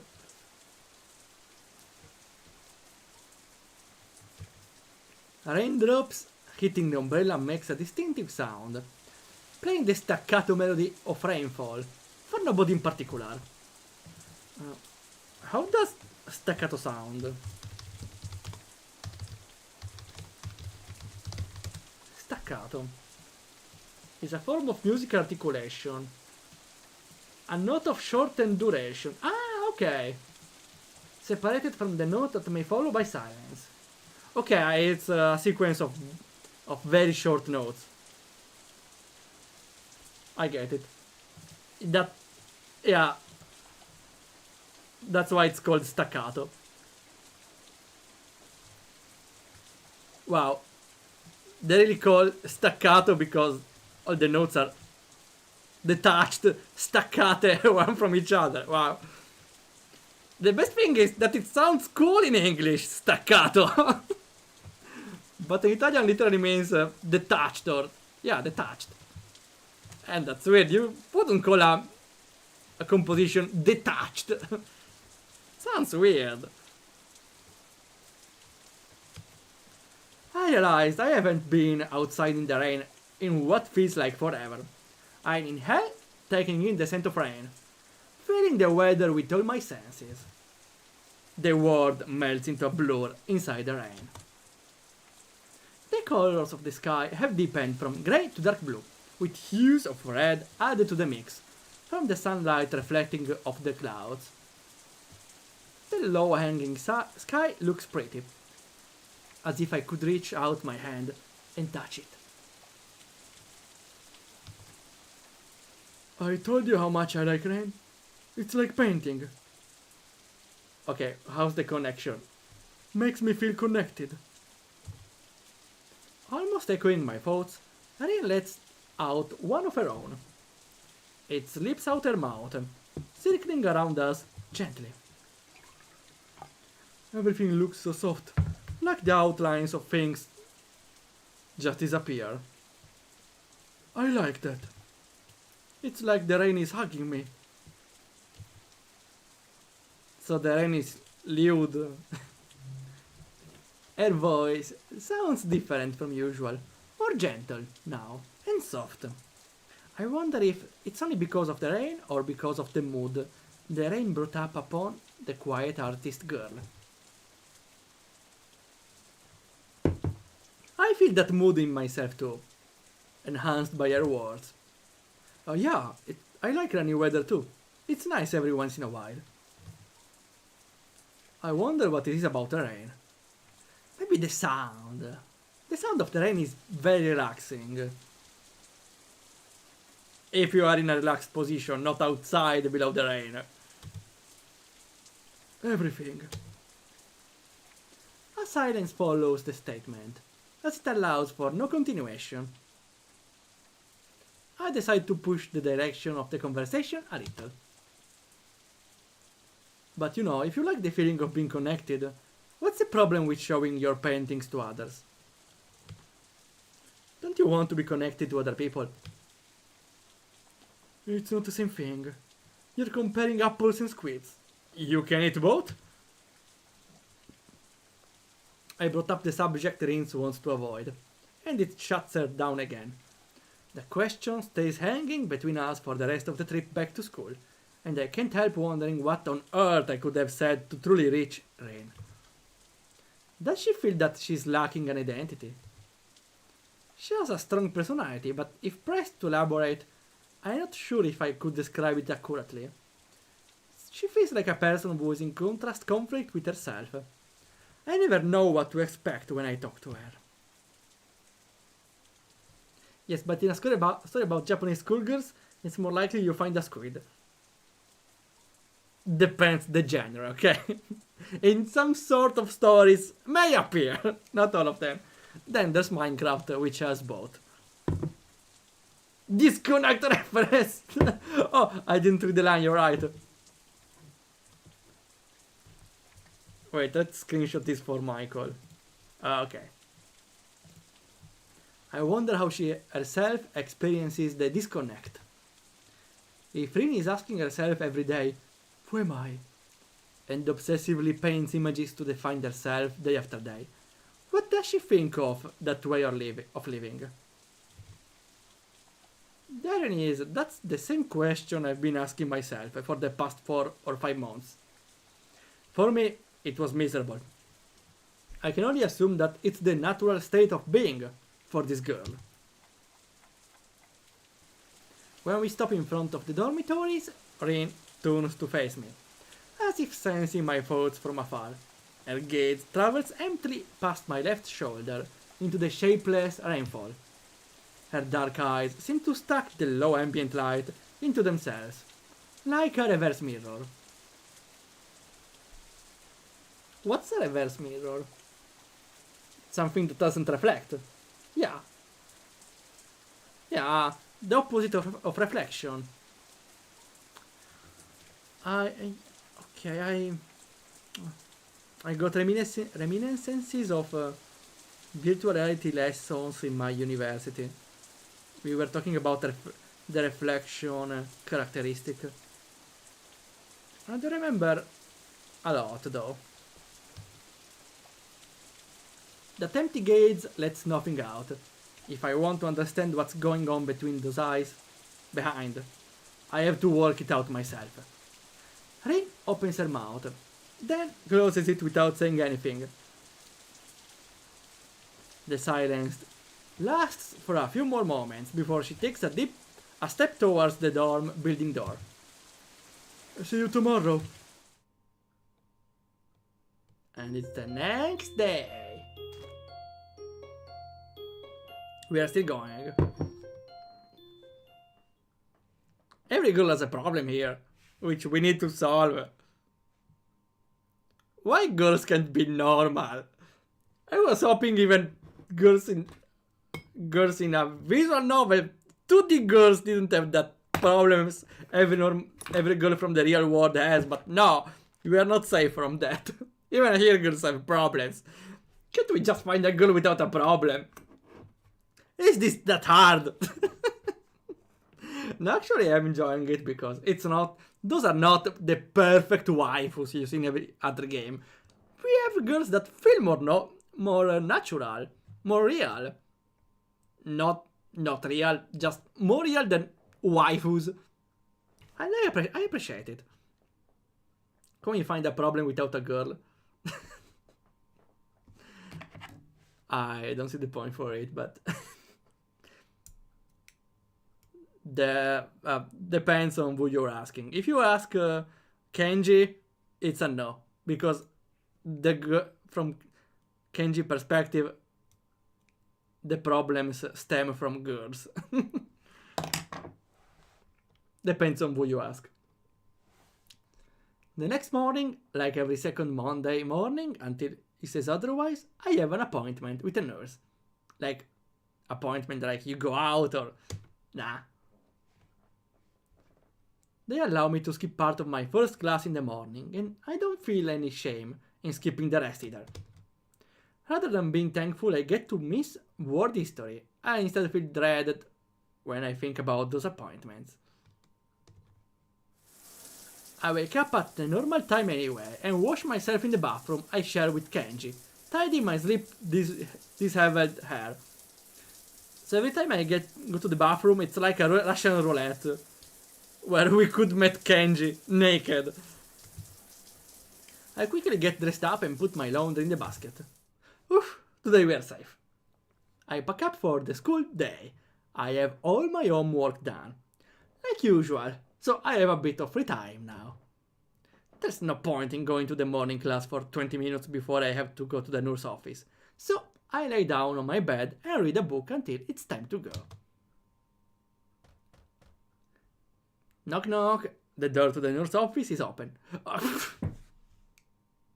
I'm really sorry. Knock knock. Who's there? Not Rin. That was pretty awful, but I wanna share even the awful things that came to my mind. I enter while knocking to announce my arrival. Looking up from the computer screen, he motions me to take a seat with a friendly hello. Steam wafts up from a piping hot cup of coffee on his desk. It's probably not his first today. How are you feeling on this wonderful morning, Isao?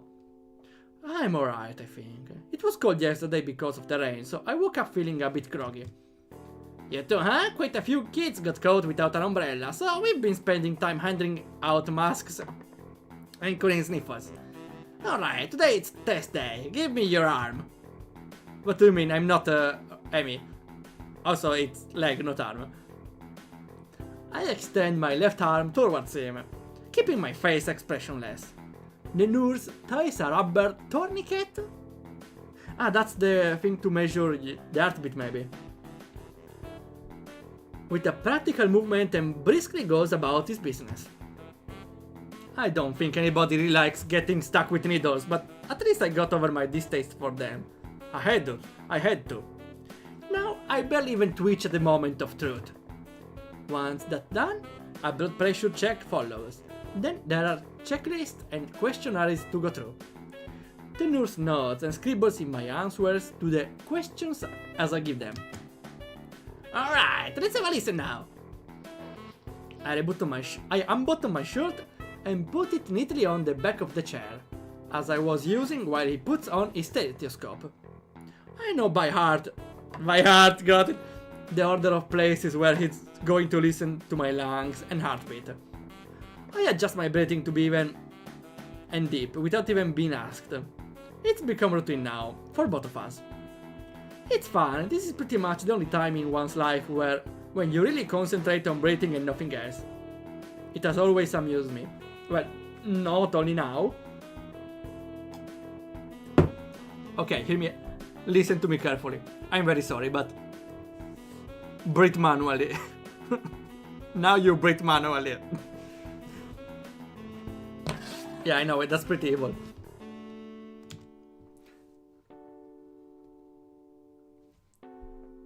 Without a girl, there's a problem, is how can find. Gravity. No. Oh, you son of... What did you expect from the developer of an Invalidate Your Aid, huh? I think that's the death quote from... Wait. I don't know if I still have saved it, but there is a clip I saved from the Hawk Zombie stream while playing Respawn Banter. That quote said, "You just lost the game," and he was very upset. Wow.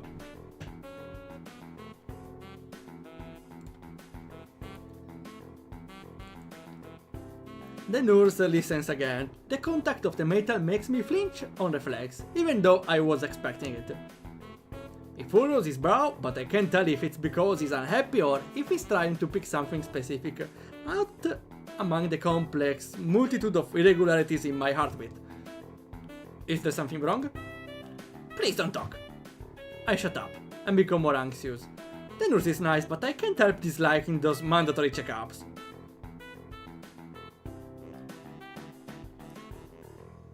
Why was he upset? What game? No, in the Respawn Banter, every time you die there's a small quote that appears. And one of them is, you just lost the game. It took like 2 seconds to realize, but then he got very upset. Well, not really upset, more like a fake upset.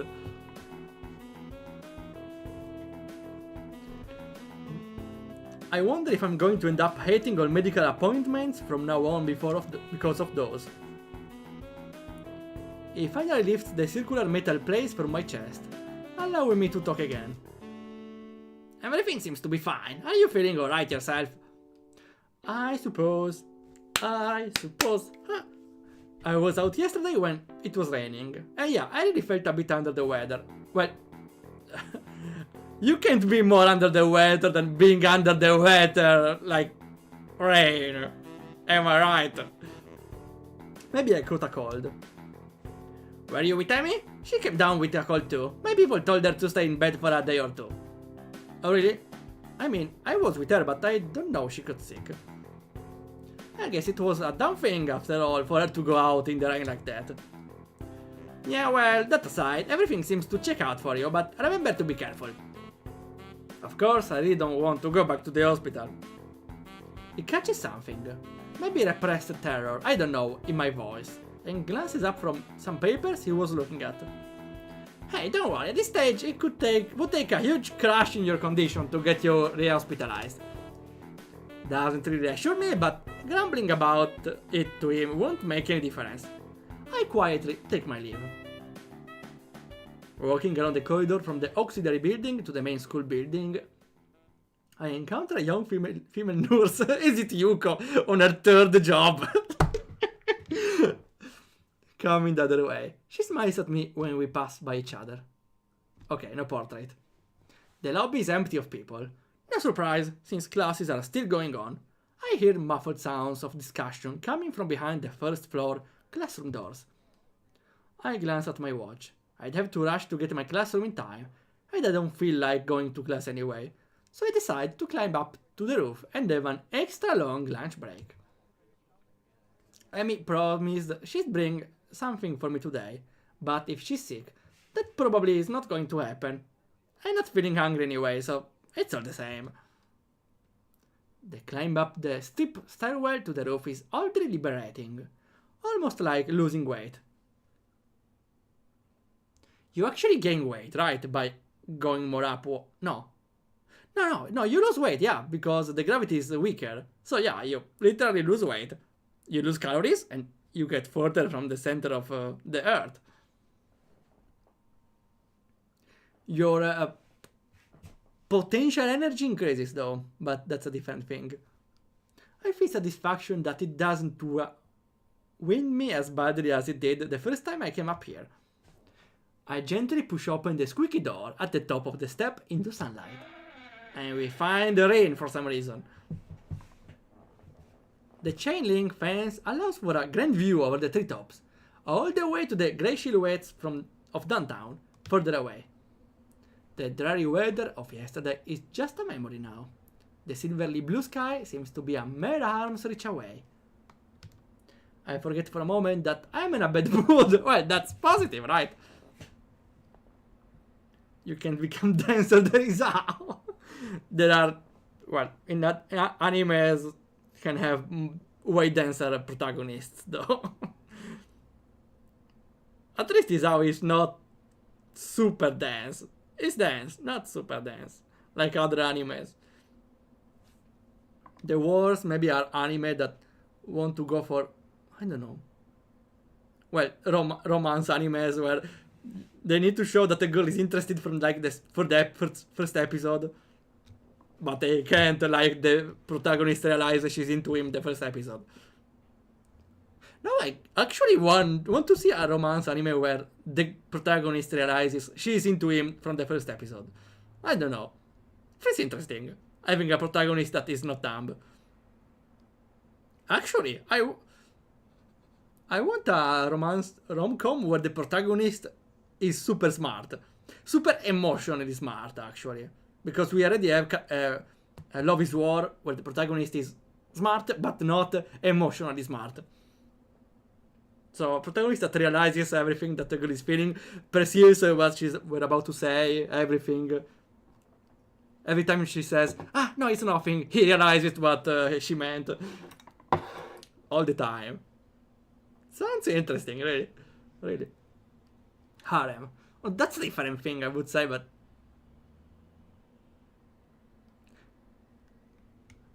I realize, though, that's the opposite, yeah, of romance anime. You're right.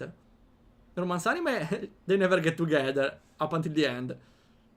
And the girl doesn't show her feelings right at the end, right before the end. In the harem, the girl is already in the second episode or the first one. I love you!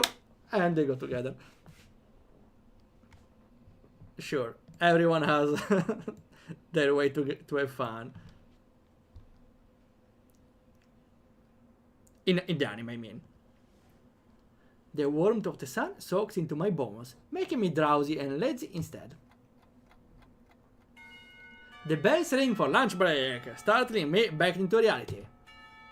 Soon afterwards, the quote below... Oh wait, I didn't read the message before. And it does the harem road first try. Okay, now I get what you meant. Well, no, I meant like anime with a rom-com where there's only one love interest. Or at least one main love interest.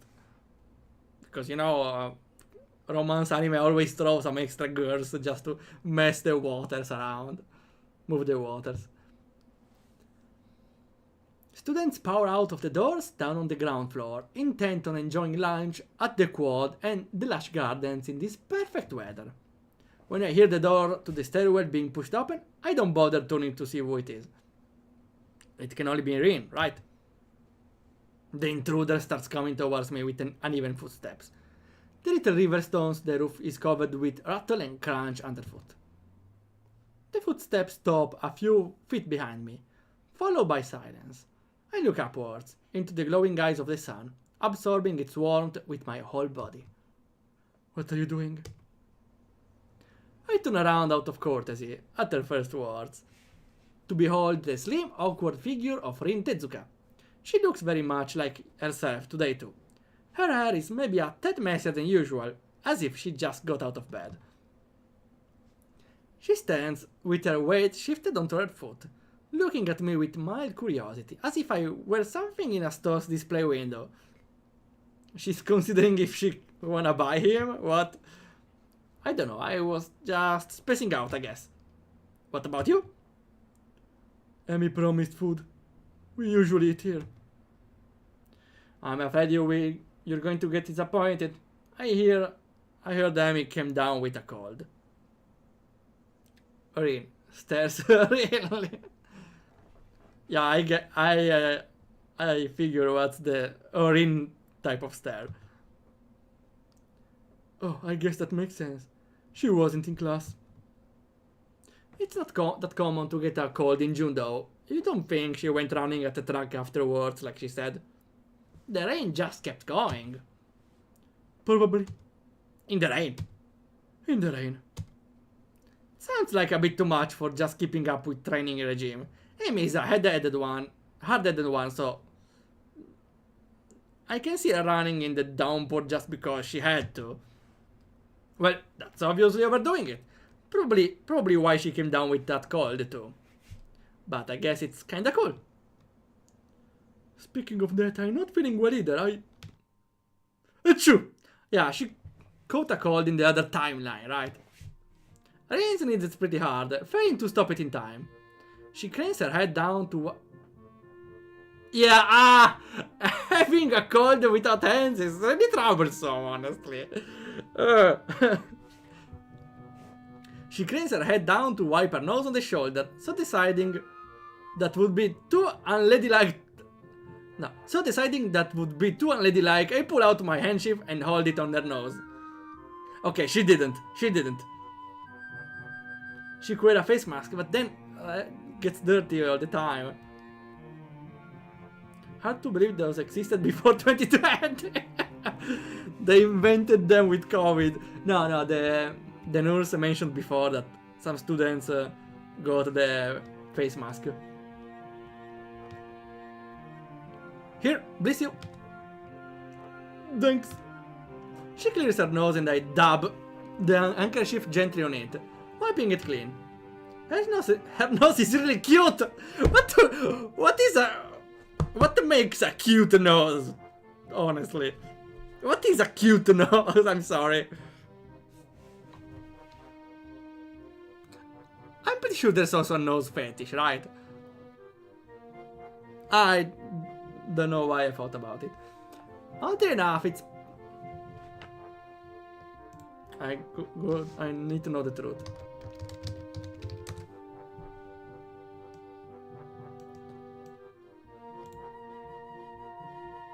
Okay, yeah, it exists. I don't know why I doubted it. Her nose is 5 pixels is out. Is it cute though? So, how many results for nose? No, I just checked on Google if there was a term, and there was. I didn't really read it though. It was nasophilia. Well, that's pretty self-explanatory.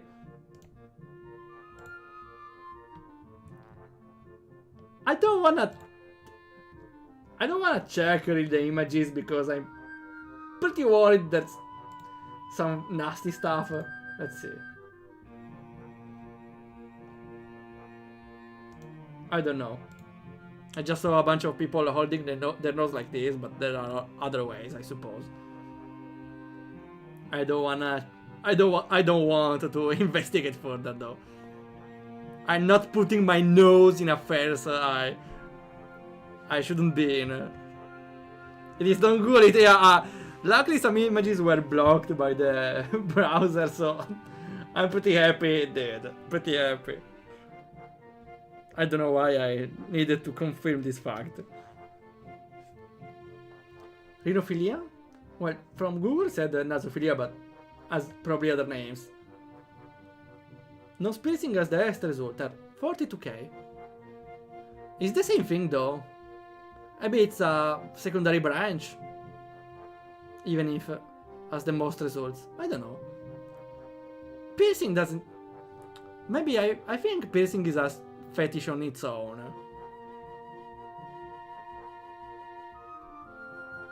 Nose only 9k. Only.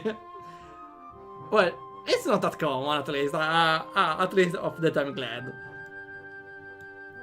Black makeup, nose piercing, earrings, leather jacket.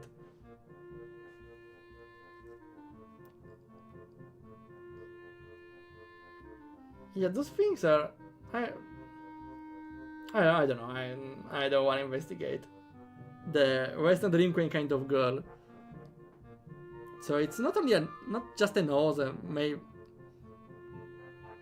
also the figure has to do with it. Well, the entire... I suppose the face is also important. You need to know at which face the nose belongs to, right?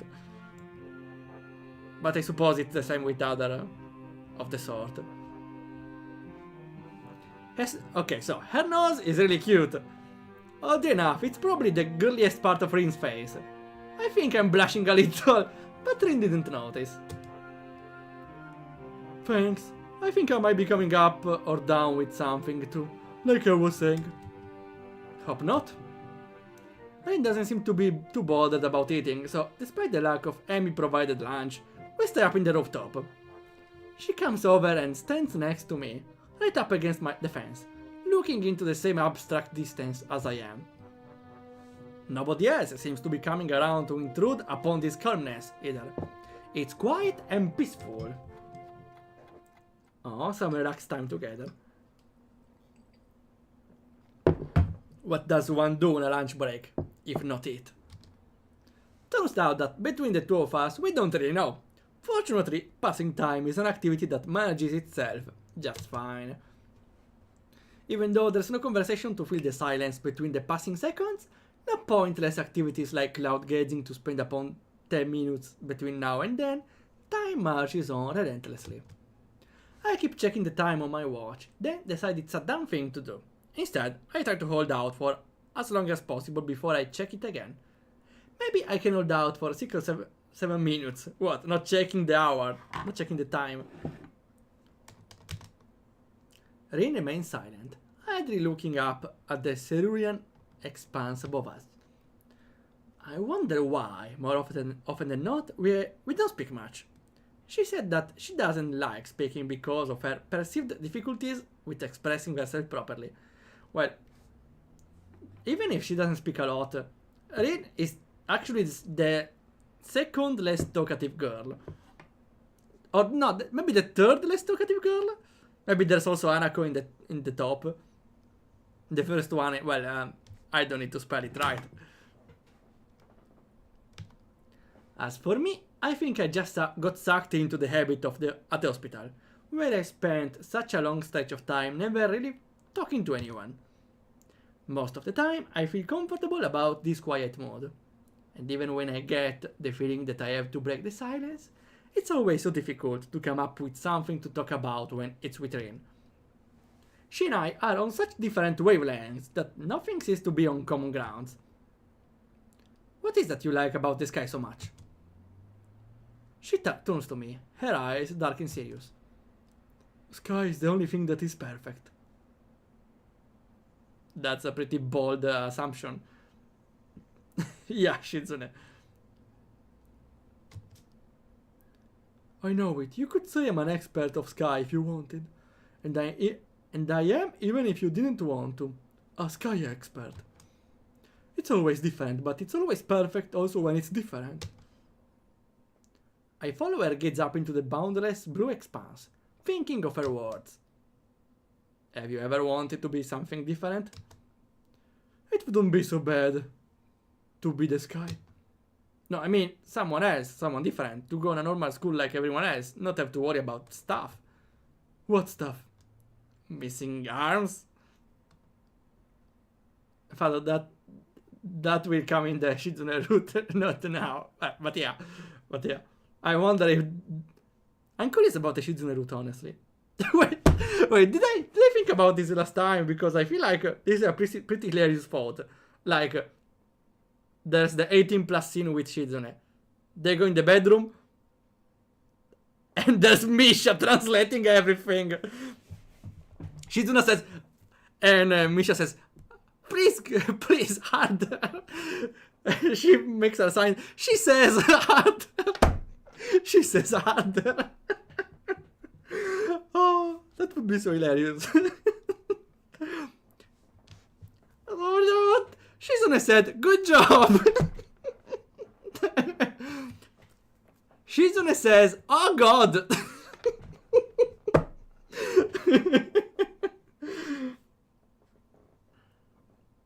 And we do Shizune route, the chat should be emote only. That would be too hard to express though. I don't really like the idea, but on some moments maybe.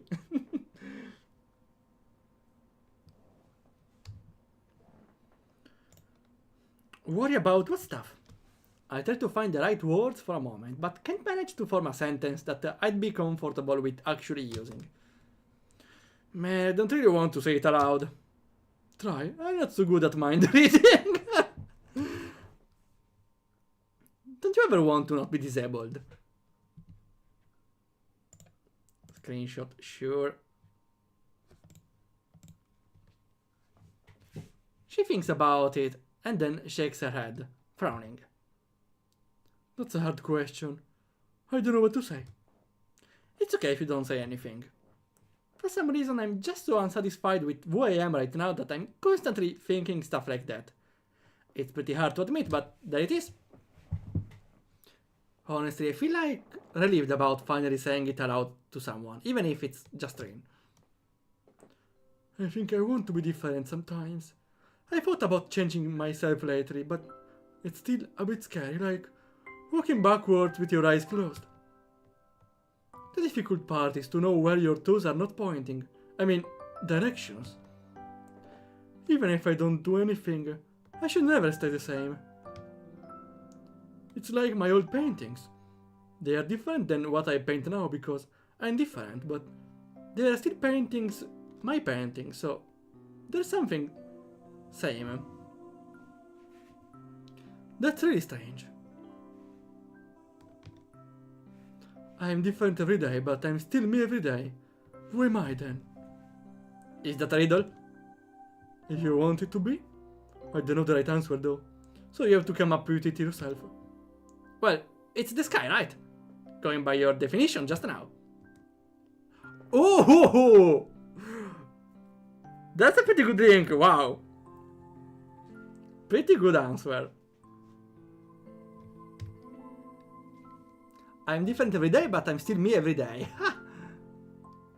I actually managed to surprise her a little. Oh, surprise her by that. Maybe she had already forgotten about it. That's right, but I was thinking about myself when I said it. Very strange. Could it be that I actually am the sky? Yeah, she's the sky, but she's trying to hide it. So it's like she's the sky in disguise. in disguise. She's the sky in disguise. Sounded better in my head. I don't think it's possible. Your logic is a bit off somewhere. Not only now. She looks down and shuts up, and I can see she's quickly going over the deduction mentally. Seemingly unhappy with the result she finally arrives at. Sorry, I got my head elsewhere. I was still thinking about Shizune.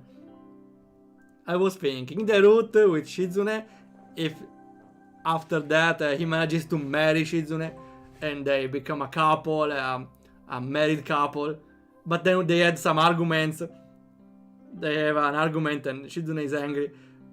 I imagine that instead of closing his ears, Hisao just close his eyes to avoid conversation. Oh, I can't hear you now.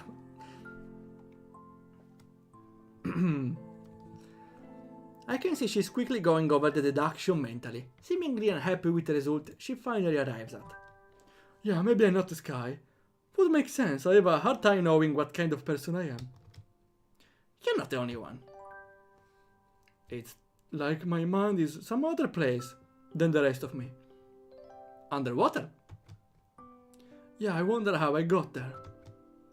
I have no answer, so a brief silence falls between us for a moment. I shift my gaze back to the sky above us. The last time I really paid much attention to the sky was, well, I guess it must have been at the hospital. I could only see a thin strip of sky from the window of my room. If I walked up to the window and pressed my face against the cold glass, the strip became bigger, but not by much. That sky made me feel sad and lonely. A reminder of the world on the other side. I wonder if there's another world beyond the sky that we see from up there on the school's roof as well. I can't stop comparing life at Yamaku to my hospitalization, but I really should. I'm not there anymore. The narrow sky from the window of my hospital room, the faces of the doctors, the faces of my parents, the off-white walls everywhere, even a collector's letter echoing the word she never said. There's things of the past now. Their things. I wish I could forget everything up until now, and that time would stop completely. There would be only me, Rin, and the sky. An eternal lunch break on this rooftop. Perfect, unchanging, and forever. I'm not sure if I like or hate this school. I could have gone to a normal school if I wanted, but I choose to come here. Why? I just decided I would. Kind of like melon of plum jelly. You compare your life choices to the food you order. Still a choice. Do you think it was a good idea? I mean, there's a lot of things, good things about this school, but I think there are a few bad things also. I know. I kind of collect people. What? Are you like segregating people in your basement, Rin, or it's like a way to say she wants to make people friends? My browser tab froze when you read I wish time would stop completely. I wonder if I can... No, okay. A button to freeze the stream, my command would be useful now. The FBI agent is watching. Rin's serial killer twist. Now we get a bad end, she kidnaps us, puts us underground, locked into a prison cell. Together with all the people. That's why Amy disappeared. She's locked up. She's just a Pokemon trainer. Yeah, gotta catch them all. And with all, she means everyone. Because they are interesting. People here really are amazing. Most of them, but not all. Some people can't take it. They hurt too much. It really gets bad sometimes. You know, they hurt. I wonder if you're like that too. I hope not. I don't like things like that. Hey, I'm not your case study, and I'm not going to give up and die or anything. Anyway, I meant more like this place is too distant from the real world.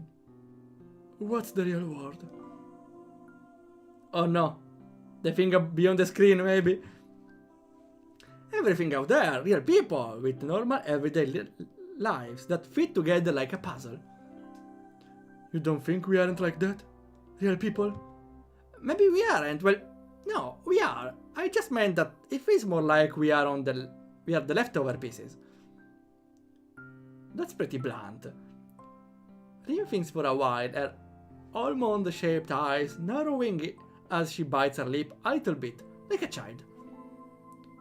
Is it hard to be disabled? Yes? Her question earns a dry chuckle from me. You tell me, you've been in this business a lot longer than I have. She thinks about that for another while. I don't really feel that disabled. I mean, I do pretty much everything differently, but it's not that hard. I can always practice. Being disabled alone is hard. Always. I started to practice food things this year. I think I'd want to learn to cook in a real kitchen someday. How do you go higher on the counter? With a higher chair, maybe. That's admirable, but I don't think it's just a state of mind. Maybe not to you. I have not good counter to that, so I can sit by falling silent. The situation is making me more and more confused. She could use her mouth. Ah, that's right.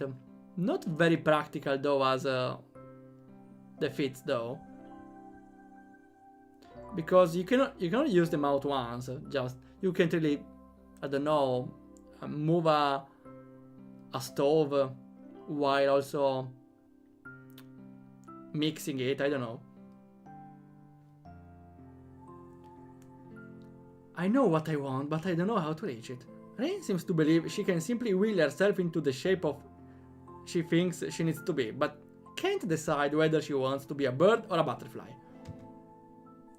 I think in the end I'm not really that happy with who I am either, but doesn't mean I regret being who I am. For example, you can kind of mix things by holding a spoon with the mouth. Ah, right, you can mix it, yeah, but you can't really, for example, add salt in the process. Yeah, you can, but for some things you need a more practical grip. I don't know for what. For cutting, for example. Yeah, for cutting items you probably need two limbs. In the end, I'm not really... Okay, I read it. That's the thing that's wrong with you, Isao. I've only started to process that rather blunt statement before Rin suddenly hugs me. Wait, there's something wrong in this sentence. There's something wrong in this sentence. Wait, how does it work? How does it work?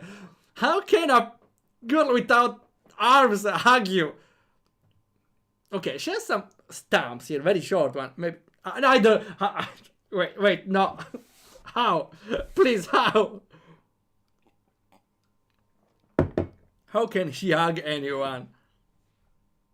Maybe she got close and, I don't know, touched us. She hugged with legs on. Wait. Can be, I don't know. Wait, let's see. What are you doing? I've never been hugged by a girl with no arms before. To be honest, doesn't really physically feel like a hug. She used a stand! Wait, there was a... You made some sort of Owari reference, I suppose. I remember there was Owari, like, a lot of time ago, where she was making a game about a girl without hands. Like, the same. Maybe it was a horror, I don't remember. Then, at some point in the game, she wanted to give this girl the power of moving things, or grabbing things, or using a hand. So, people like people from the Discord of the server at the time, the other Discord, kinda joked about it, and teased there because a girl without hands, the main character trait gains a power to use hands, so it becomes pointless all of a sudden.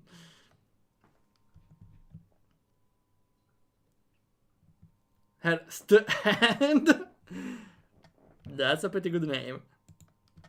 It doesn't physically feel like a hug. The awkward way she presses her body against mine and the lack of embracing her arms make it feel like she fell on top of me. But the warmth of a real hug is still there, and that's how I recognize it for what it is. I'm hugging you, Izo. I know, but is it wrong? I thought this is what you're supposed to do. I'm not really used to this kind of things. The first time he hugged me, I got surprised and kicked her in the stomach. Poor Amy! No! I can kick pretty hard, so she hasn't been hugging me an awful lot after that. No! Poor Amy, why? It's not wrong, no, it's just me. Things are a bit hard for me, for the time being. I can't seem to react properly to anything. Oh really? So, is it hard being disabled after all?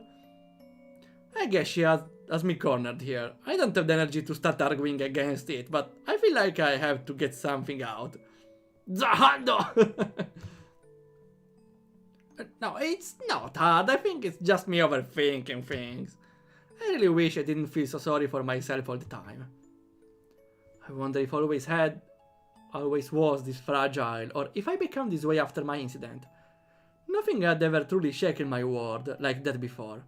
So, there's no telling. Rin presses her cheek against me tightly. I can feel the warmth of her body close against me. Her body temperature feels really high, as if she had absorbed the sunlight into herself and was now sharing it with me. No, or maybe she got the fever after the rain yesterday. Or perhaps it's a natural state for her. You're saying she's hot. So Rin can perform sort of photosynthesis. Well, that's why she's always below the sky, right? She's not here for the sky, but for the sun, for the light. It's the most comforting thing I've ever felt in a long time. Wow, your heartbeat really does sound really weird.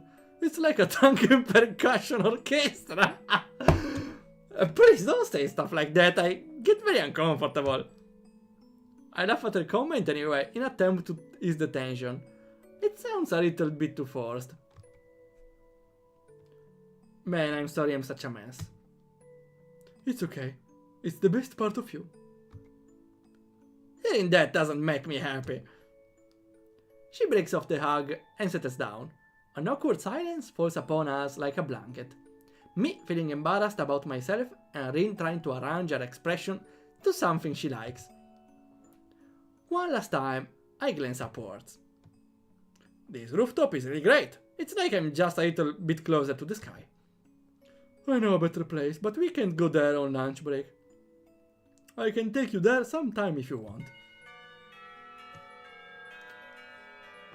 One day or another, for sure.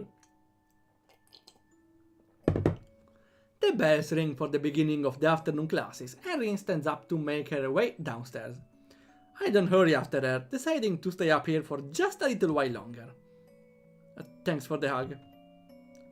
Thanks for not kicking me! Nice kicker. I love how this game prepares the punchlines before, with the dialogue before. This is very funny, for me. After Rin leaves, I finally let tears roll down my cheek, and cry for my condition for the first time. And first and only time in my life. Hitmonlee? Wait! Yeah, she feels like a Hitmonlee. Hitmonlee has arms. Wait, I forgot. Hitmonlee doesn't have arms, right? But Hitmonchan has legs. That's unfair. Maybe he has. Maybe in a later design he had it. I forgot. Okay, we got the gacha pool. For Fado. T6. Box. There it is. It has arms. Ah, okay, I always remember it differently then. You got through. Oh, you got Drusilla.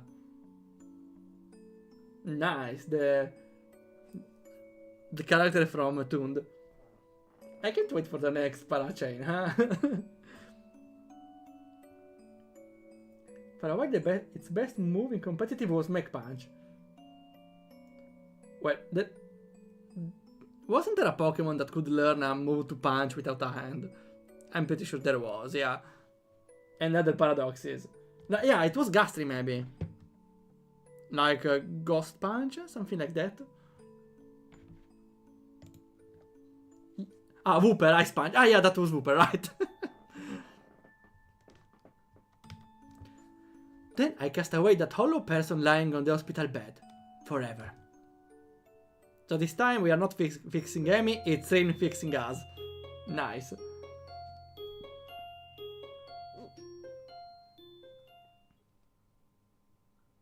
The next day.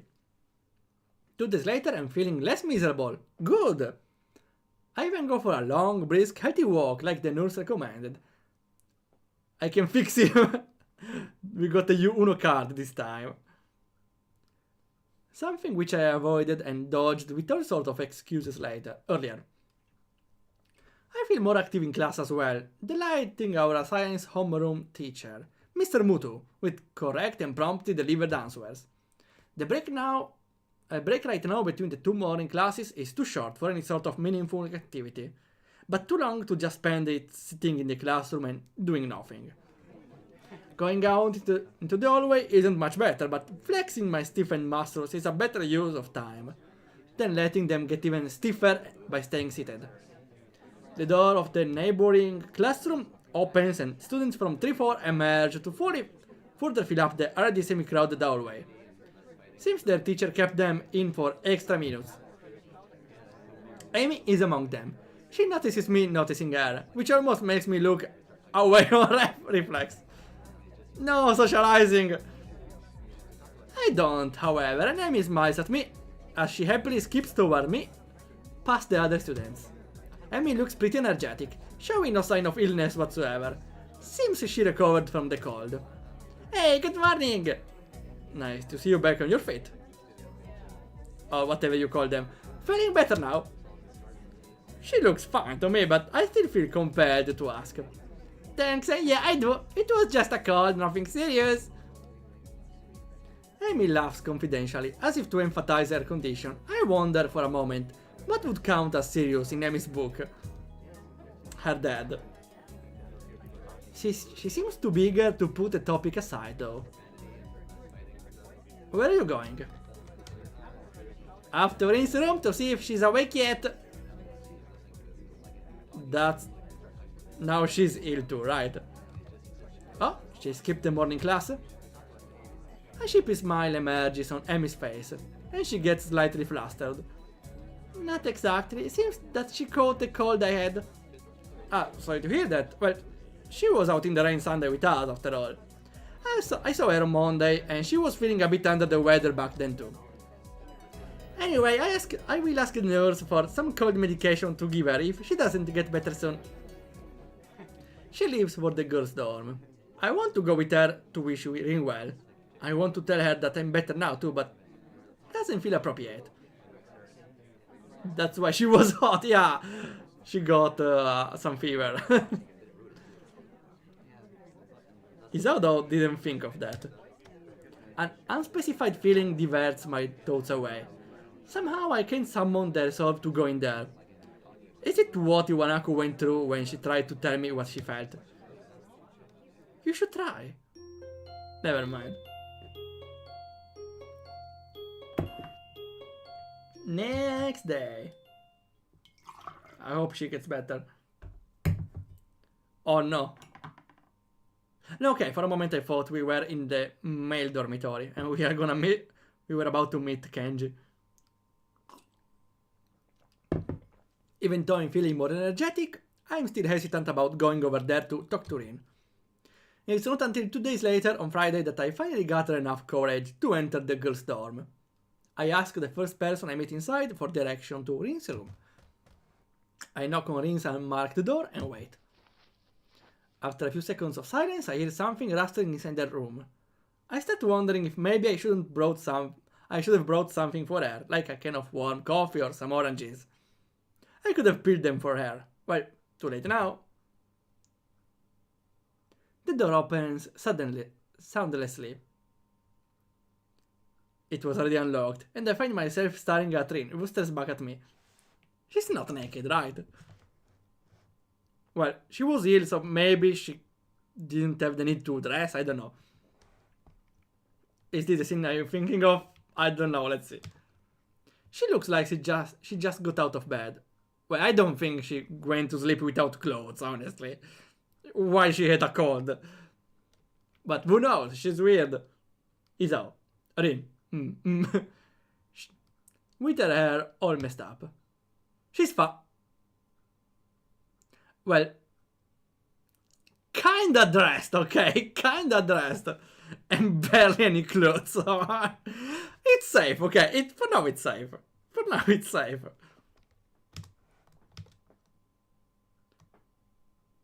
Hello! There is a strange, stupid looking smile on Rin's face. I'm not exactly sure why. Rin smiles so rarely that it seems to be out of place every time. Especially so now, given her partially undressed state. That state makes me feel extremely conflicted about whether or not this was a good idea. It's not even you can see a glimpse of them, they are just here in plain sight. They really look like they're so... Yeah, they are... not really super vibrant, but yeah, double color. Her cheeks are flushed rose red, contrasting with the milky pale complexion of a person who doesn't get enough sunlight. Her forehead looks sweaty, as though she might have a fever. Okay, so the photosynthesis theory unfortunately is debunked. Hi? Know what, I didn't plan on anything further than this, and Rin is staring at me with those expanded eyes of her again. Something about the situation gives me very strange vibes.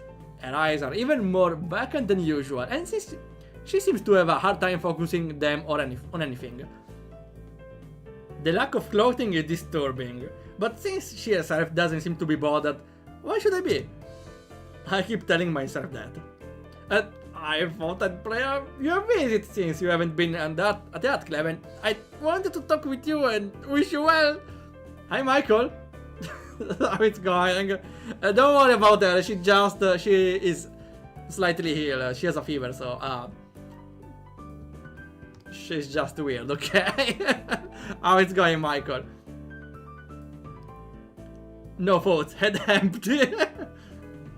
They go in tandem with her. Oh yeah, nice set. You're right. Howdy, Michael. Yo, we're visiting Rin because she had a cold. And now I know why she has a cold. She's not even dressing properly. Rin doesn't show any sign of recognizing what I just said, making me wonder if she actually understood my words, or if she even heard them. Maybe she's even weirder when she had a cold. Maybe it's the fever making her groggy. She might have actually been asleep before I came over. Okay. She turns on her heel and withdraws from the door, walking back inside the small room. From the doorway I can see her walk to their bed and half fall down, half sit down on the messy pile of bed sheets. The open doorway seems to be more of an obstacle in my mind than the closed door was, but since Rin doesn't say anything else, I step through it, into her room. Ah, we have a different image also. Paintings. Rin is on her bed, leaning against the wall, leaving the only chair in the room for me. She keeps quiet even after I sit down, so maybe she meant to invite me in, but just forgot to say it aloud. An implied invitation, as it were. Well, we are not a vampire, so implied or Sad doesn't change. Is that a TV or oscilloscope? Ah, yeah, that's a very small screen. Seems weird to be a small TV. Maybe it's a big clock. A big digital clock, I don't know. But has an antenna, maybe it's a radio. I think it's a radio. A radio with a digital screen.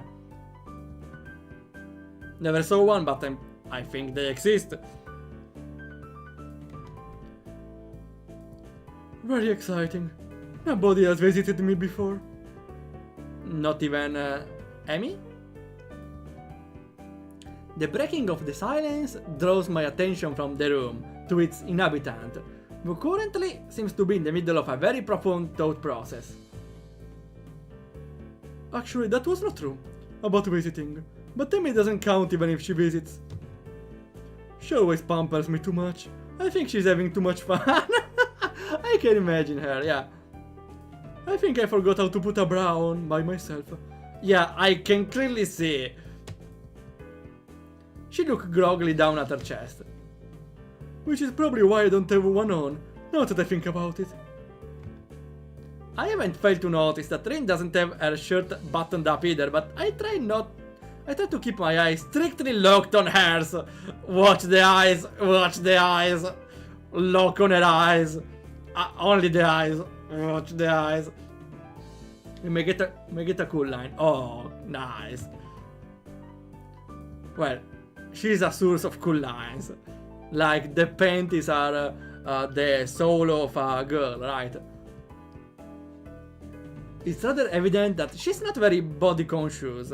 My own body, however, is quite conscious of hers right now. You mean that you have like yeah, I know. Okay, getcha for Michael. And you got Casey.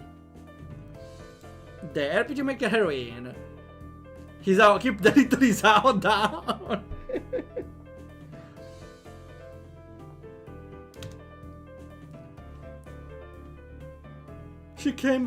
Amy came up to wake me up at 7:30 today. Casey is, yeah, one of the main character, one of the default characters of RPG Maker MZ.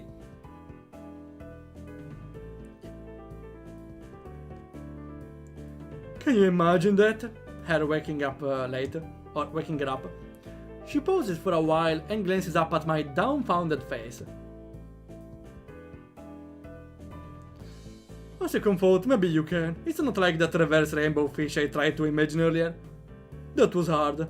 What's a reverse rainbow? I know what's a reverse mermaid, but what's a reverse rainbow fish? Maybe a fish with the head, which is rainbow, and not the scales on the body? Hide a desk like that. Really, that sounds practical. Very small. Occupies very small space and seems useful. When I had my old PC when I made cringe RPG Maker games. Ah, good old time, I know.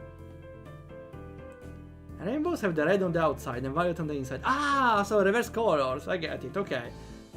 The other way around, okay, makes sense. Well, it seems like a pretty normal time to wake up if you want to go to class in the morning. I'm trying to sound as reasonable as possible to counter unreasonable annoyance. Told her to sod off. Wait, sod off.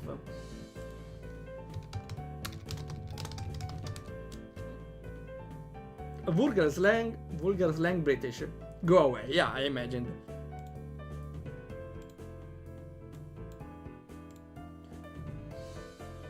Or it's a rainbow color fish that swims backwards.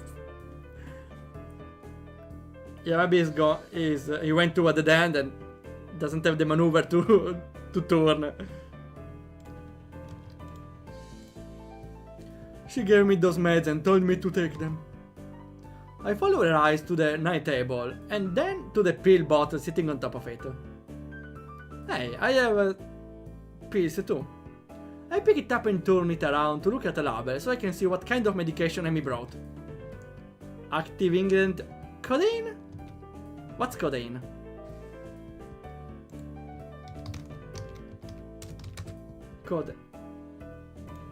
Codeine. I don't know. Used for to reduce pain or the cough. Okay, I never use them. I think. Or maybe it's a part of some food. I don't know, honestly. Painkillers. Yeah, sound like painkillers, but why? She's not in pain. She's in Spain without the S. Eh? No. Never mind. Isn't it always high? Maybe that's why. It's not part of Emmy's plot. You took all of this? She's higher! Even more. She gets crazy. No. Yes, I've been eating some since there's so many of them. Seem to make this thing not so bad. Actually, I think I'm feeling just fine. Her head lolls round and round, making it look like she's either trying to stretch her neck muscles or possibly pass out. She took several of those pills. Can't that be safe? At least it's bound to have some side effects, which I'm afraid I'm witnessing right now. I'm feeling just fine. Just someone take this buzzing away from my head. I can't think straight. The annoyed expression returns to Rin's face. It's like many of those insect things. Or one really big insect thing. With lots of wings, very much color and everything. What's the word of those? Oh, never mind, remember. It's butterflies. She smiles slightly at the last observation. The small pause in the monologue is not long enough for me to dare saying something that could potentially, but not likely, savage the discussion. Many wings, much color, wow. She became a dog, what? I love butterflies, they are the best animal. Did you see any on your way here? Isao. She utters my name as an afterthought, possibly to make clear that she's now addressing me instead of just speaking her mind to whoever might be listening. This odd situation has left me speechless, more or less since the moment Rin first opened her mouth. Now that she herself doesn't seem to have anything else to add, silence fills the small room. It makes me glance around again in an attempt to find something to talk about. Rin's room is about as small as mine. The big window, which takes up most of the wall, opens to the east just like mine. Yeah, unfortunately she can't see the clouds from this one, right? And she has to go in the Emmy's room to see the cloud while she's undressing. Sorry, the other timeline. It looks very normal. I expected something more different. About a dozen paintings, most of them in Rin signature abstract style, and a few art posters are taking up most of all the available space on the wall. But that's about the only real difference between her room and mine. The room is not exactly aesthetic. Wait, aesthetic. Characterized by severe self-discipline and abstention from indulgence. Or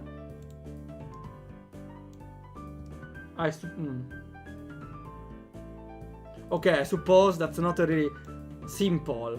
That's not really a simple room. See, okay, simple, thanks. I'm saving it. Okay.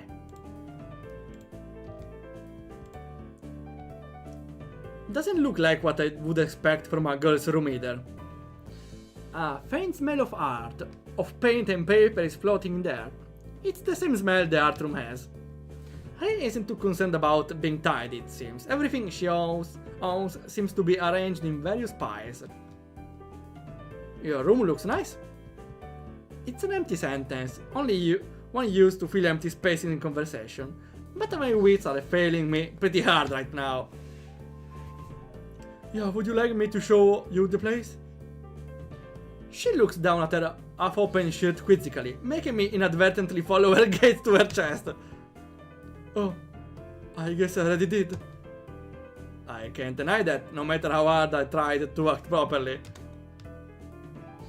It's very nice that you came to see me. Yeah, to see your eyes. I'm seeing your eyes. It makes me feel very, what's the word? You know, the one about things and stuff. No, I don't know. Anyway, you came. Rin's rambling makes me remember that I actually came here for a reason. Hey, what about we talk on Monday on the rooftop? Remember? Rin doesn't seem to be exactly attentive right now. Not that she ever is. I blow ahead and get it off my chest anyway. The screen time. Wait, what? The game. I can place it again here. Here. I can screenshot it.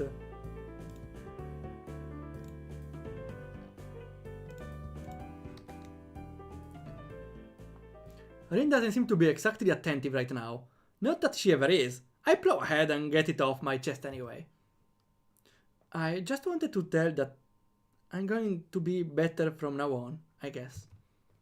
I had been pathetic, so I decided that I'm not going to be anymore. It was this easy! I guess that's all. Okay, isn't that good? The blurry words flow out of her lips, slowly and uncontrollably. I'm happy for you, I think. That's what I think. You shouldn't look so sad all the time. I mean, looking sad is fine if you are not sad, but you look sad like you're actually sad. Words of wisdom. That's no good. Are you going on some training camp where they make men out of boys? Or mountaintop meditation? No, I don't think so. Oh, I guess that's fine too. This line is rule 35. Wait, this one. You shouldn't look so sad all the time. I mean, looking sad is fine if you are not sad, but you look sad like you're actually sad. Yeah, that was kinda a nice word of wisdom.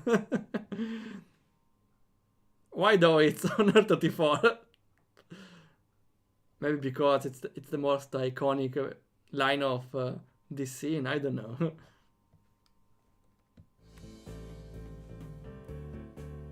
It's fine too. The sentences come out of her mouth and probably her brain, one at a time, with a small pause between each, making her gibberish hard to understand. I just think it seemed a good idea. Maybe it's not. Rin finishes with one more line, getting to say the last word over herself. An impressive display of what I can only describe as a mental shadowboxing. What? While I'm embarrassing myself, might as well tell you that I'm sorry that I said some stupid things to you last week. It's your own business to decide what you're going to do.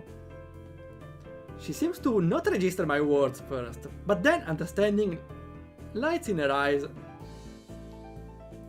and she waves her hand around in a way that could be interpreted as anything. It's okay. I probably said stupid things too. It's just something a bit hard to keep up, to keep my thoughts the way I like them. They're not very straight, at least most of the time. Not that I want to have them straight, I just wish they were at least in some shape. Round is fine too, but they need more definition.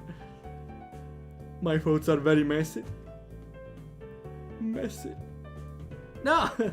Dead. Oh, here she is. Wait. Here she is. Oh. She really seems like a man here, a boy, if it wasn't for the small piece on the chest.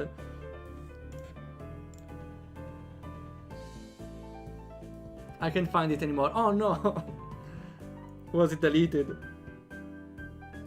I didn't crash, then must be restarted. Nah, let's let her crash. Gotcha for Michael, let's go. And you got no one. It got bugged out. Wait, let me try again. You got Wi-Fi again. You got it last time, right? Not so lucky this time. That's the gacha curse, I'm sorry. She repeats the word melancholically, then flops lying down their bed and nuzzles her head against the pillow, shutting her eyes. Enough. Tired. You should go. I'm going to sleep again. She opens one of her eyes to look at me. Was it you who likes to look at sleeping girls? Or someone else? Wait, no! She talked about it at the start of the game, right? I put this game because it's the closest game to Katawa Shoujo, since Katawa Shoujo is not in the list, unfortunately. Yeah, the stream crashed for me a little, but I didn't have any disconnect. Ah, okay, I got a very short disconnection now.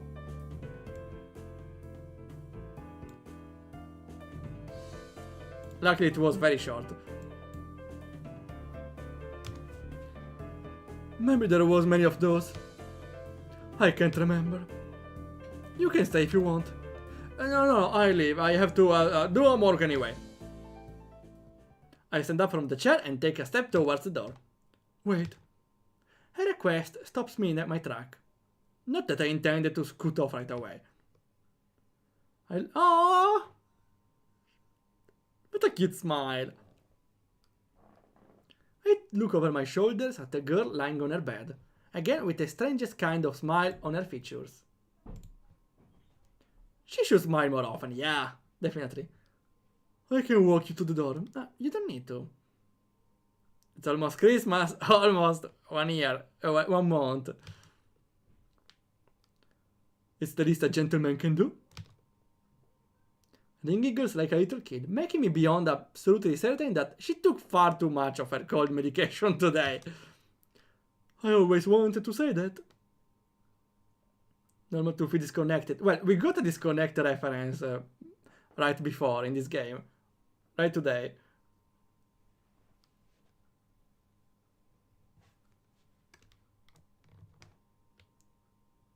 Slowly and with difficulty, Rain first rises to a sitting position again. Then she stands up with even more difficulty and more slowly still. I think we are gonna end up the stream after this scene though. Someone will span that image on Christmas. It's almost Christmas. There is a turning one, right? Always happens. Or she took the right amount. The right amount is none of them. Just sleep and do nothing, or Waldorf will be banned. Don't worry, I have the save button. As if guided by some masculine automation. Again, the theory. What if she's a trap? Well, we can see partially the boobs, but you know, we still have the theory. My eyes okay, no, wait. Our masculine automation, never mind. My eyes instantly lower to the curve of her thighs and the stripped panties, at which point my manners force me to lift my gaze back to Rin's eye level. Okay, nice. It's getting almost too hard to do that. Something else is getting too hard. Rin is standing, although barely. It looks like she had trouble keeping her usually decent balance. Again, probably a side effect of the medicine. She takes an unsteady step towards me, and another smaller one as she notices that it's not a good idea to try to take big steps. I feel my muscles tense as I prepare to catch her in if she falls down. Oh! We got the kiss! And a panty shot, supposedly. She manages to take 2 more steps before she falls against me. To my surprise, neither her downwards momentum nor our slight height difference are able to stop Rin from pressing her heart-shaped lips squarely against mine. You know what's hard? Life, said Michael. Working alone, even that. No, the life is the reference to the problem is in life from Lollo. That's another thing, yeah. Working alone. Wait, that's actually a pretty good phrase. I might use it again here. As our lips part after a confusing moment of nothing but the taste of Rin, I look down at her, trying to find some explanation for this bewildering event. Waldorf ban. A kiss cannot be bannable, come on. The euphoric smile of a madman broadens Orin's lip again and... I wonder if I will remember this tomorrow. I'm absolutely stumped on how to respond. Rin takes a step backwards, separating her body from mine and making me only now realize that they were even connected. They were even more connected. No, that they were even connected in the first place. Here! No, the disconnection. No, that's connection. Not disconnect. Too bad. Keep in mind she's still as fever. Yeah, that's, I think maybe that, together with the medicines, that's why maybe she acted this way. So yeah, my definitely forgot tomorrow. The second step is actually fall backwards, luckily straight onto the bed. The soft thud Rin's thin body makes against the mattress breaks the silence. And that's how Isao got sick for 2 weeks. That she directly passed the influence, yeah. The illness. I move over to see if she's hurt herself, only to be met with a peaceful face of dreaming. Rin sleeps. She's lying diagonally, that's not diagonally, across the bed, somehow managing to have simultaneously fallen asleep while standing up, and fallen down in a way that she didn't injure herself. Full luck. Aww, I tuck Rin in, covering her with the sheets as well as I can. She feels very light, even though I am not as strong. Well, she's not complete.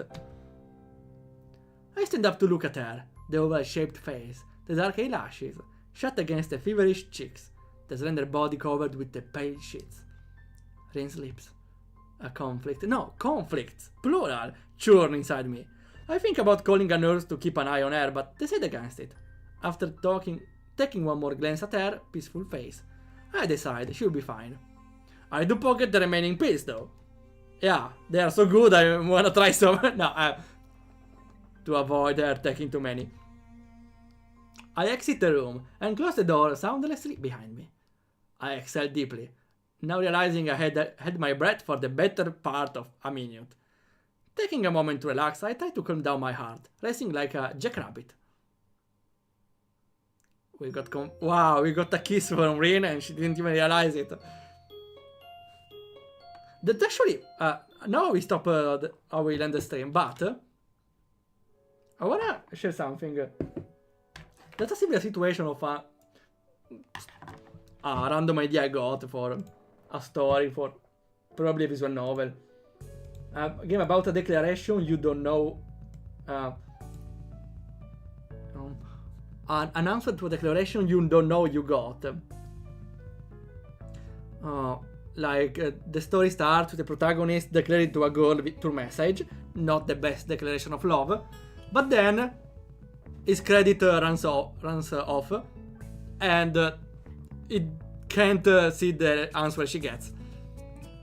And so she has to live like one day without knowing the answer, and when she meets her in a constituted situation, doesn't have the time to ask what happened, and he doesn't know if she's his girlfriend now or she just rejected him. I don't know. That's the weird idea I got. It reminded me of that. Is how I took the pills, and from that moment felt like everything he said made perfect sense. Please don't take the pills. Those are really troublesome. Okay, we can stop here. We played 3 hours now, 2 3/4. And we are having fun. We are not stopping. Okay, so as a reminder, yes, you can vote for the game for the next Monday, Tuesday, Thursday. We shared the link even in the last stream, so it all came down to the last day, so there's still 3 days to vote. And to end the stream, let's see, we can raid... I need to really find more people. Spicy? Sure, okay. We can raid them. Spicy. 3rd. Perfect. Okay, awesome. And we got a Michael what? Let me guess. It's it's Hollow Knight. Well, maybe not. Who knows? Okay, thanks a lot for coming by.